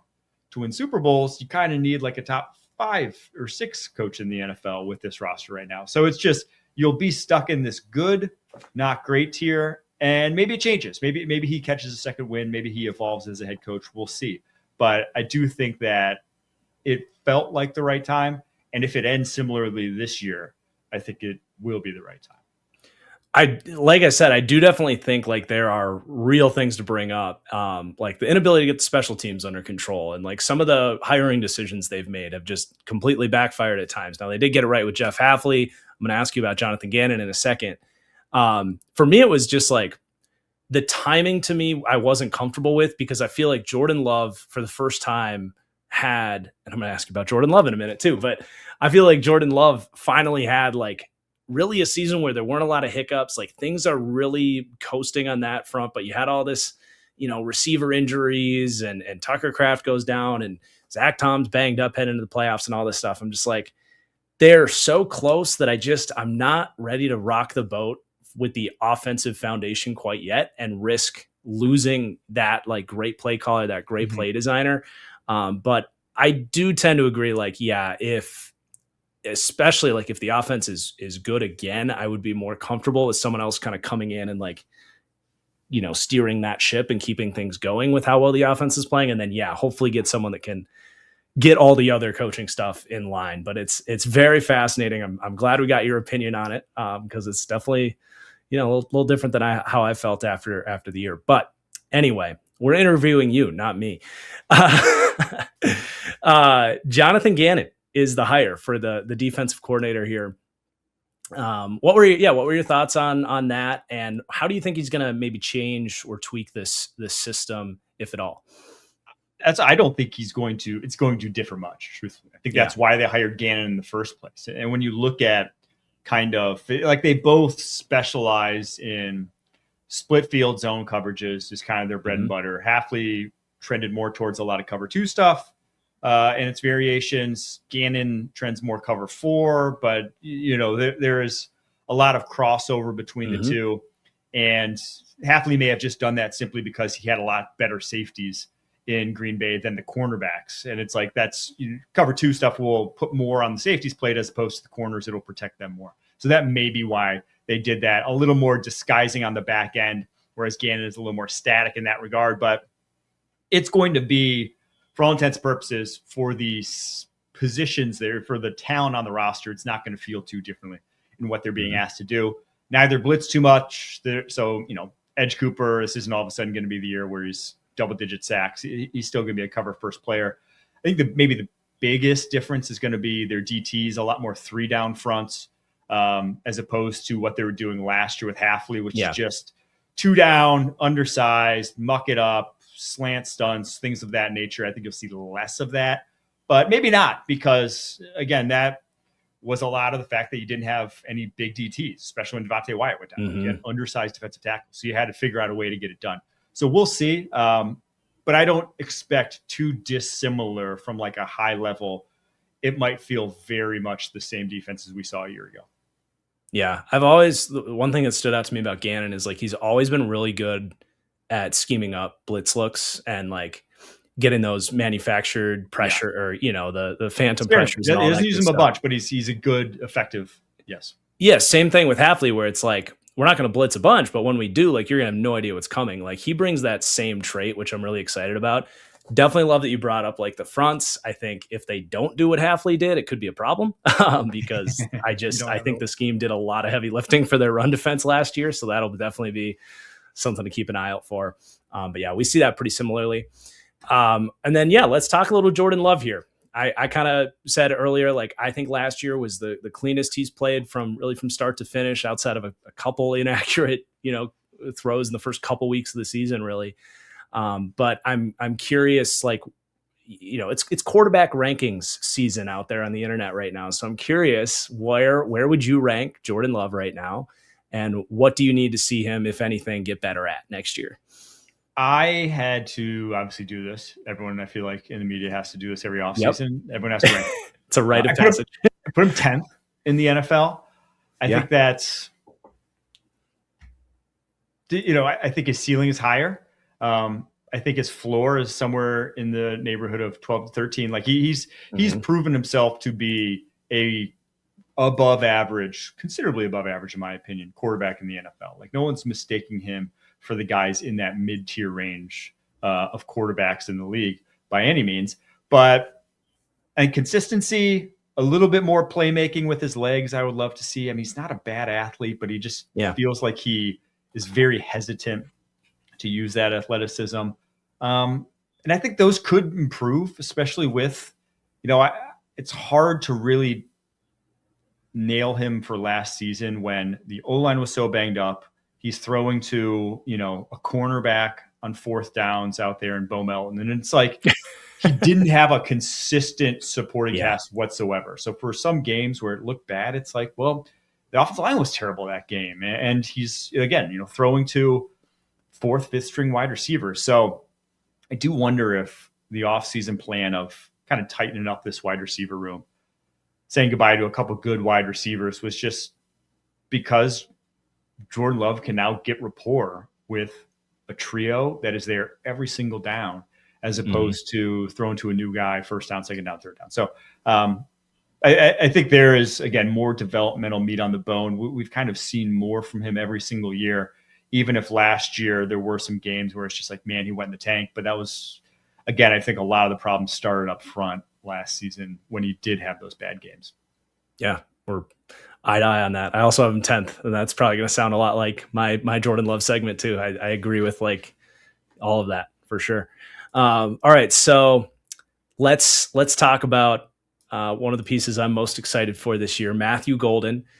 We missed you last year for the deep dive. I think you were moving or something, but we didn't get to talk, Matthew Golden on the Packers last year. So let's rewind the clock a little bit. Where did you have him on your own draft guide? And what are your expectations this year? So he was 29th on my draft board. So like a little lower than where he comes off the board, but I mean, that's well within the realm of where you pick a guy. And I think for the Packers specifically, it was either him or Luther Burden at that point in time in terms of who you were targeting. Golden, much cleaner junior year coming out than Burden did. And so I had Burden higher, but Golden was the pick there. He was a more well-rounded, complete tree route runner, that's the Packers offense, right? It's you want three interchangeable pieces at wide receiver every single play that can run a go, a slant, an over. Like they can run the full route tree, and you're not having to worry about, putting them in a position where they can't succeed. They're able to do it. So I think that's what Golden had as his biggest selling point coming to Green Bay. And I thought down the stretch, like he looked as advertised. It really was just how much are you going to feature this guy in the offense? So I think he could very easily, if he overtakes Jaden Reed as their top option this year, wouldn't surprise me whatsoever. Like he looked good. He exceeded 29th on my board, like firmly worth that. He firmly would be a top 29 player if I went through and redrafted. Mm-hmm. Nice. So like he's stepping into Romeo Dobbs' role here. I set the over under for him at 849.5 yards because I feel like that's probably about where Vegas will land with it. But Romeo Dobbs had 848 yards last year. So I want to ask you the question. Do you think Golden goes over under 849.5 yards? I feel like just with this offense, it's the safe bet to say under, right? Like no one's gone over since Devontae Adams, right? It just feels like every year we're like, who's going to step up as a number one? And it just doesn't happen. It's just not what they're trying to do and trying to be offensively. So I would, my mind data suggests under, but like in a vacuum, he is the type of receiver that could and should go over that if he was really featured. Yeah. Yeah. And I think too, like you got, Dobbs was at 848, but that was with Golden getting some snaps in there. Wicks was still on the team. I feel like just the role, if he's just Dobbs, like he should still get a little bit over that, but I think he's got a chance to be even better.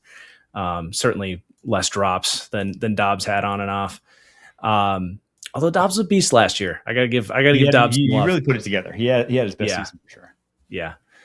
And then kind of one more Packers receiver oriented question. If you had to bet the mortgage on the top four guys, just ranking the pecking order, you don't need to get the yardage right or anything like that, but how do they end up stacking at the end of the year? Where would you stack the top four guys? I went Reed, Kraft, Golden, Watson in that order. Watson just because injury risk. Yeah. Reed, I just think at this point in his career has the most rapport with Love. And then Kraft is just like, he was so good when he was out there. I think back healthy with his, never before seen ACL will be the same guy, if not better. I mean, he should be, he looked like he was going to be a potential 1,000-yard tight end last year. Yeah. And I think knowing that now, you'll even scheme up more. LaFleur will even put more on his plate given what we saw a year ago. Interesting. I mean, it's going to be so close. I think I would actually put Reed last just because I think, especially if it's just receiving yards, because I think some of Reed's production will be rushing. I think all of them should get over 800. I think I would go Kraft first just because he's going to be so steady week to week. I think he's going to be the guy that's consistently getting the ball every week. And I think I'd probably go Golden, Watson, and then Reed. But it's going to be close. It's a hard question, I think. All right. The offensive line. What's your panic meter on a 1 to 10 scale for this unit? 10 being the most panic, right? So 10 being 10 is like, this is definitely going to ruin our season. Okay. So I think from the starters alone, so no injuries, you're healthy the entire season. I actually have it at a 3. I like this group of 5. I think this group of 5, I think Jordan Morgan, what I saw from down the stretch last year, now back to left tackle, I think you'll be literally better at tackle than you were last year, right? Because obviously Tom went down. Rasheed Walker, I thought, was one of the weak links. So I think better at tackle than we were last year. I think Belton in year 2 at, position he never played year 1, right guard, flipping from left to right, inside, outside to inside. I think he'll be much better and was already, I think, a value add in the running game. Ryan at center, another one, it's like he should be better than he was last year because he's more experienced at the position now. Aaron Banks, I can't know if I could say the same for that, but okay, it's Aaron Banks. So I actually think the starters. And that's coming from a Notre Dame fan. I still can't believe that happened. But yeah, starters, solid, borderline top 10 unit, in my opinion. This group, just the starters. The depth I'm extremely worried about. They do not really have a backup tackle. Darian Kennard is a liability. You don't really have, your backup interior is very suspect. If injuries strike this year, it could get really ugly. But if that 5 stays fully healthy, I think this will be a solid offensive lineup. So, yeah, I'm at like a 6.5, honestly. Okay. I just, especially like with how well teams are getting at like isolating a guard, I'm really worried about Belton in pass pro. And for me, the depth is like terrifying. That's an area where the Packers have always had like with how they value flexibility and stuff, like always having a guy like last year was Jordan Morgan, right? Like there's no one really that's like, if anybody goes down, we can like plug it with flex tape. It could get ugly. So I'm at like a 6.5, but the upside is definitely there. All right, let's talk a little defense here. How, maybe the same question, I guess, panic meter for those first, let's say 5 weeks. We don't know exactly when it's going to be, but how much do you think this defense struggles in the time without Micah Parsons, and specifically with that edge group? Who are the guys that you're maybe thinking will step up there? This is I'm much more panicked about because it was an issue last year when he went down.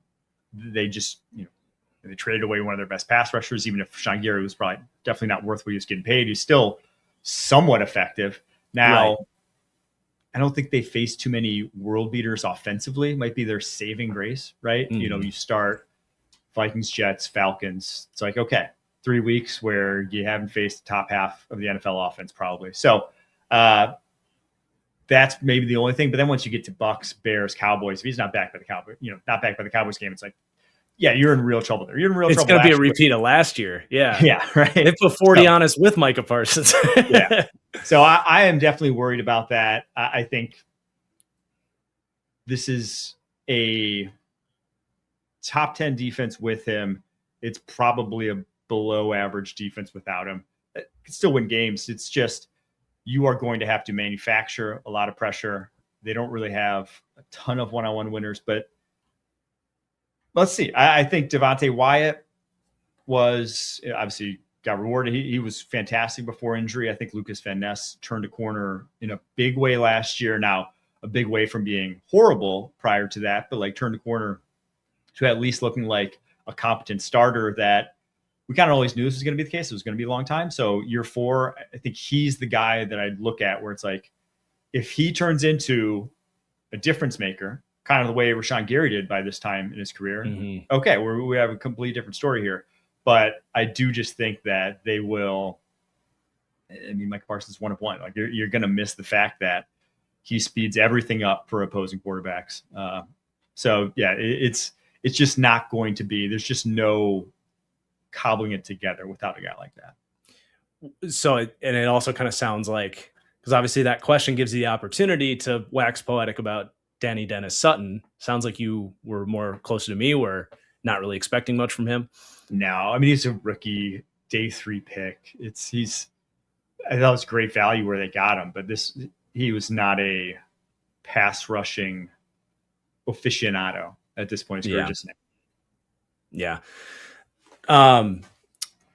The one nice thing is like the NFL did us some nice favors with that schedule. So it's like my outlook is I think those first 6 weeks, and I think Micah might try to get back for the Cowboys game, or even the Bears game. We'll see.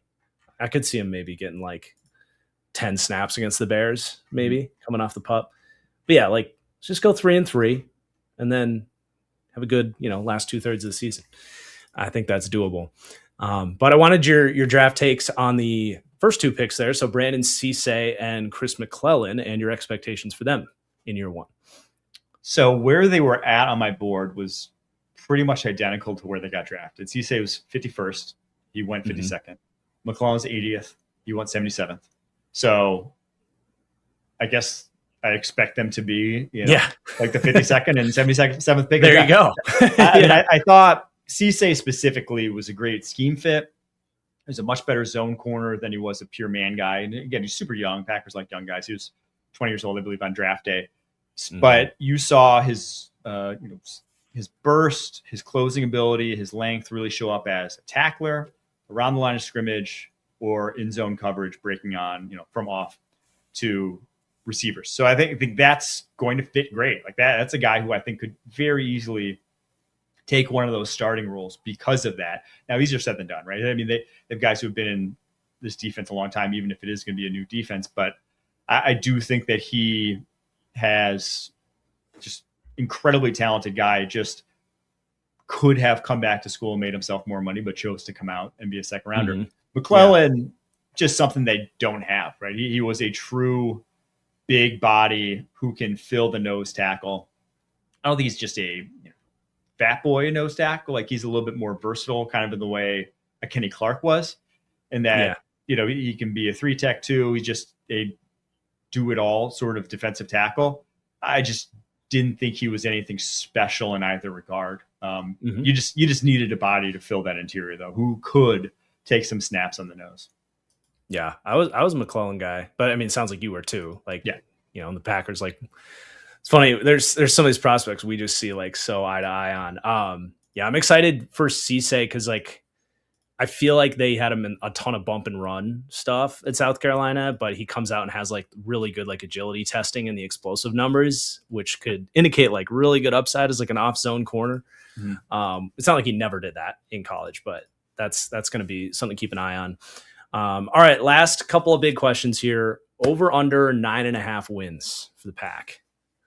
I think over again. I think I'm more excited about this offense than maybe some other people are. I think this has top 5 offense in the NFL potential very easily. I think it's if LaFleur just gets out of his own way, the sort of incessance on the running game last year has to change, right? Like there were so many times where they were just pounding their head against the wall. I was at the Eagles game where it was, 0-0, right? That through 3 quarters, like they hadn't scored.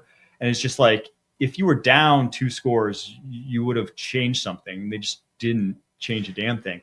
So I think that changes because maybe it has to. Like you may not have any running backs on this roster even. So it's a very real possibility. So because of that, I think the offense will be a lot more efficient. And Mike Parsons comes back, right? I mean, he's not going to be at the beginning of the season that stinks, but those are all very winnable games without him. That once he's back, it's all of a sudden this defense is back. And if you have a top 5 offense, top 5 defense, should be a double-digit win team. Injuries the way they had last year is really the only thing that worries me. Yeah, it's kind of funny how people talk about the Packers like they're just not going to have Micah Parsons. And it's like, well, if you could present me the 2 scenarios where you either get him for the first 2/3 of the season or the second 2/3 of the season, like I'm taking the second 2/3 of the season every single time. It's not like this team was like just getting blown out every week without him too. Like they had a 3-score lead in Soldier Field, like in the playoffs without him. It's for me, it's more just like, does he get that explosiveness back right away? That's the bigger question for sure. And then I came up with one more little fun question here that I think the viewers will like. If I could present to you, you either get the Packers plus the Bears to win this division or the Lions plus the Vikings. Who are you taking? I'm going to take the Packers and Bears because I do think it's just like a 3-horse race. I do not see the Vikings as a real contender for this division. Okay. I just don't. I think there's too many holes in this roster. It would be an absolute masterclass from a coaching perspective if that team got in it and won the North. Lions would be my pick if I had to pick one team, but because I get both the Bears and the Packers, and again, I think it's pretty close to a 3-horse race. I just think the Lions easiest schedule. Defensively should be more healthy. Hard to be less healthy than they've been the last 2 years. Yeah. So for all those reasons, I think the Lions will win it. But if I had to pick these two, it's Packers or Bears. I think they just have really high floors this year, a much higher floor than the Minnesota Vikings. Interesting. I'm glad I asked because I'm actually higher on the Vikes. I still would have them fourth. That's why the question's worded that way. But I think I would actually slightly lean towards Lions and Vikings. But really? Yeah. Just because with the, I do think the Packers will pick up some losses earlier in the year. They'll be kind of trying to come from behind. They've been, we've seen them as a wild card team all these years. Just I could absolutely see that. Bears defense absolutely terrifies me in a if I were a Bears fan, it would terrify me type of way. So I think I actually lean Lions and Vikings. And Brian Flores is just a freaking madman. Like, that defense is going to be good. They just need a little bit better offense. And I've always been a Kyler guy. So we'll lean that way. But thank you, Mike. Remind the people where they can find all your stuff and what all you got going on like now and then, college football and everything. Like what are you doing these days, Mike? Let us know.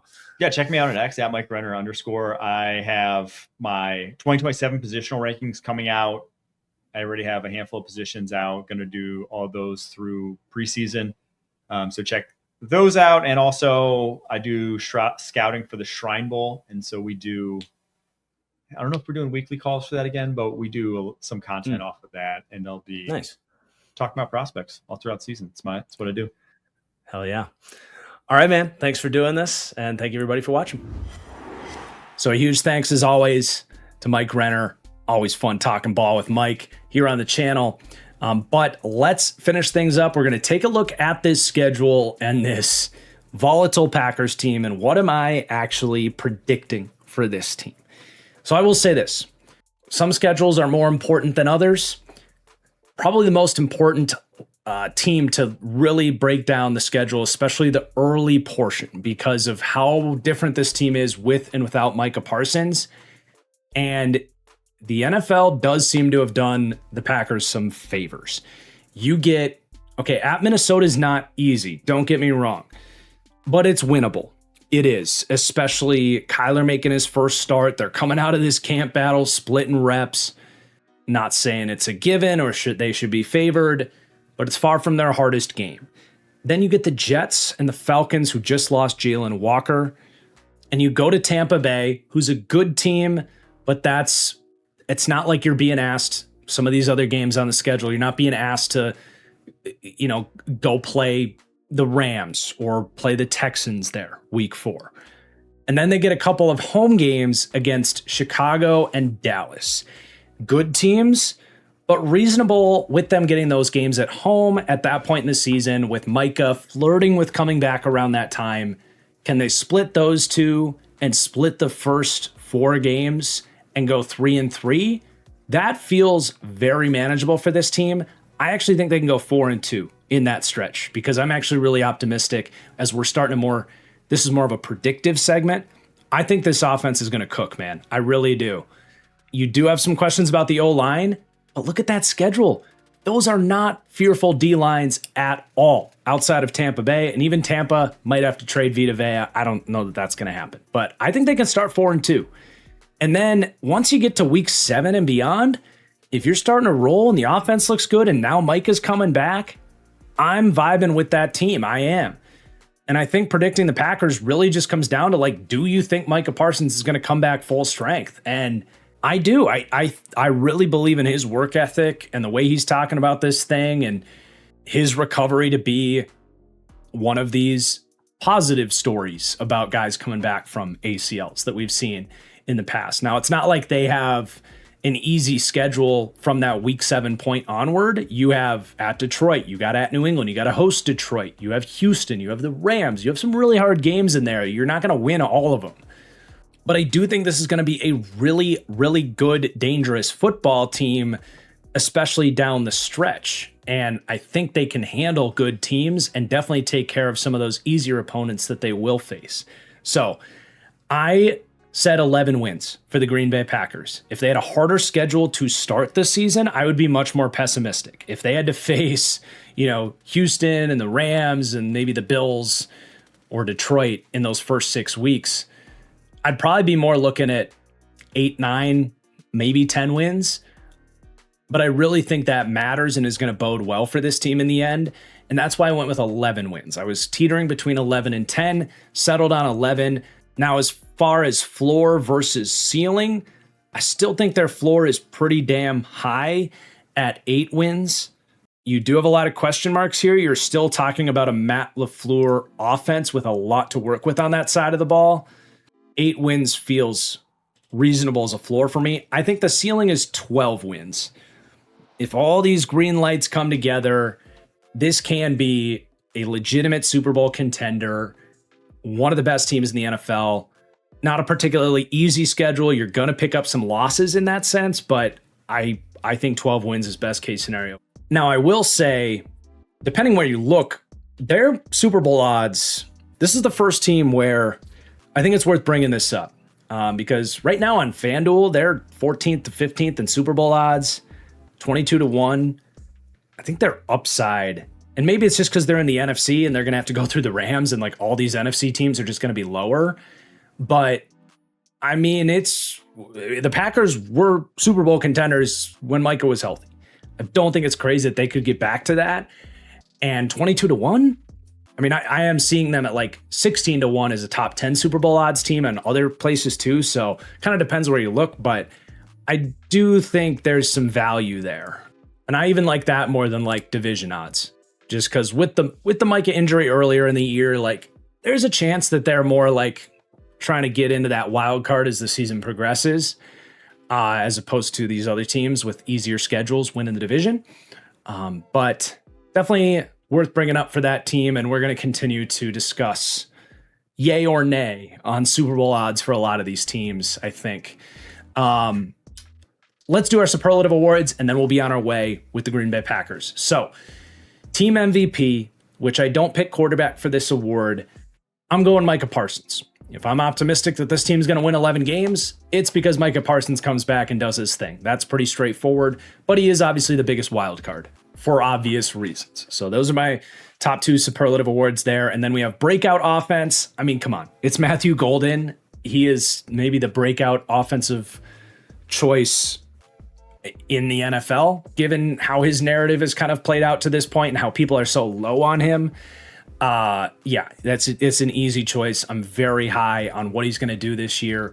Breakout defense, it's kind of the same story with Lucas Van Ness. It's been a few years, but we talked about kind of his path and why he's poised to potentially have a big year. And especially if in that first month, if he really steps up and people are forced to like see like, okay, he can hold his own, as a really good edge player here, that would be a pretty easy start to a breakout season for Lucas Van Ness. Unsung hero, I went with Devontae Wyatt because his loss was so felt by this defense and nobody talked about it. And they get him back this year. And I think that makes for a pretty good unsung hero narrative. And then fantasy MVP, I'm going to go with Jordan Love. I do think he plays really well this year. I think having these pass catchers that he's set up to have this year is going to be a big deal. But I also think that there is a reason to have some optimism that Matt LaFleur can look at this thing and be like, you know what? We tried to run the ball too much last year. It shortened games. It crushed drives. There's a stat going around that the Packers had like 36 less possessions or something. Like they were dead last in offensive possessions last year. They were efficient with the possessions they did have, but their volume is so much less. And Detroit, I think, was number 1. They had like 36 less possessions than Detroit, which you usually get on average like 8 or 9 possessions. So that's like 4 less games worth of snaps. I think there's a reason to open things up with the passing game a little bit, get more possessions this year, in which case you're getting a lot of value on Jordan Love with even more efficient play and more play from a volume perspective. And he's right now QB 19. Like, I think Jordan Love has a really good chance to exceed QB 19 being drafted in fantasy leagues right now, especially for your super flex leagues out there. But there you go. There is your Packers deep dive. Let me know what you think down below. Just as I did in the Bears deep dive, I will save this for last. Most of you probably know at this point, but I am a Packers fan, so let me know. Am I biased about this team? How do you think I navigated the Micah Parsons injury? Because it really is a unique, experiment with how I do this series, and how do you factor in a guy that's as good as he is, but will miss the first few weeks of the year, So I want to know all your comments down below. And who do you think comes next with the top 12 spot in this deep dive series? We're in the home stretch, man. Thank you so much for watching. I hope you enjoyed. Please do hit that like button on the way out. Get yourself a hat before they're gone. Thatfranchisestore.com. Love you guys. Thank you for watching. See you soon. Cheers.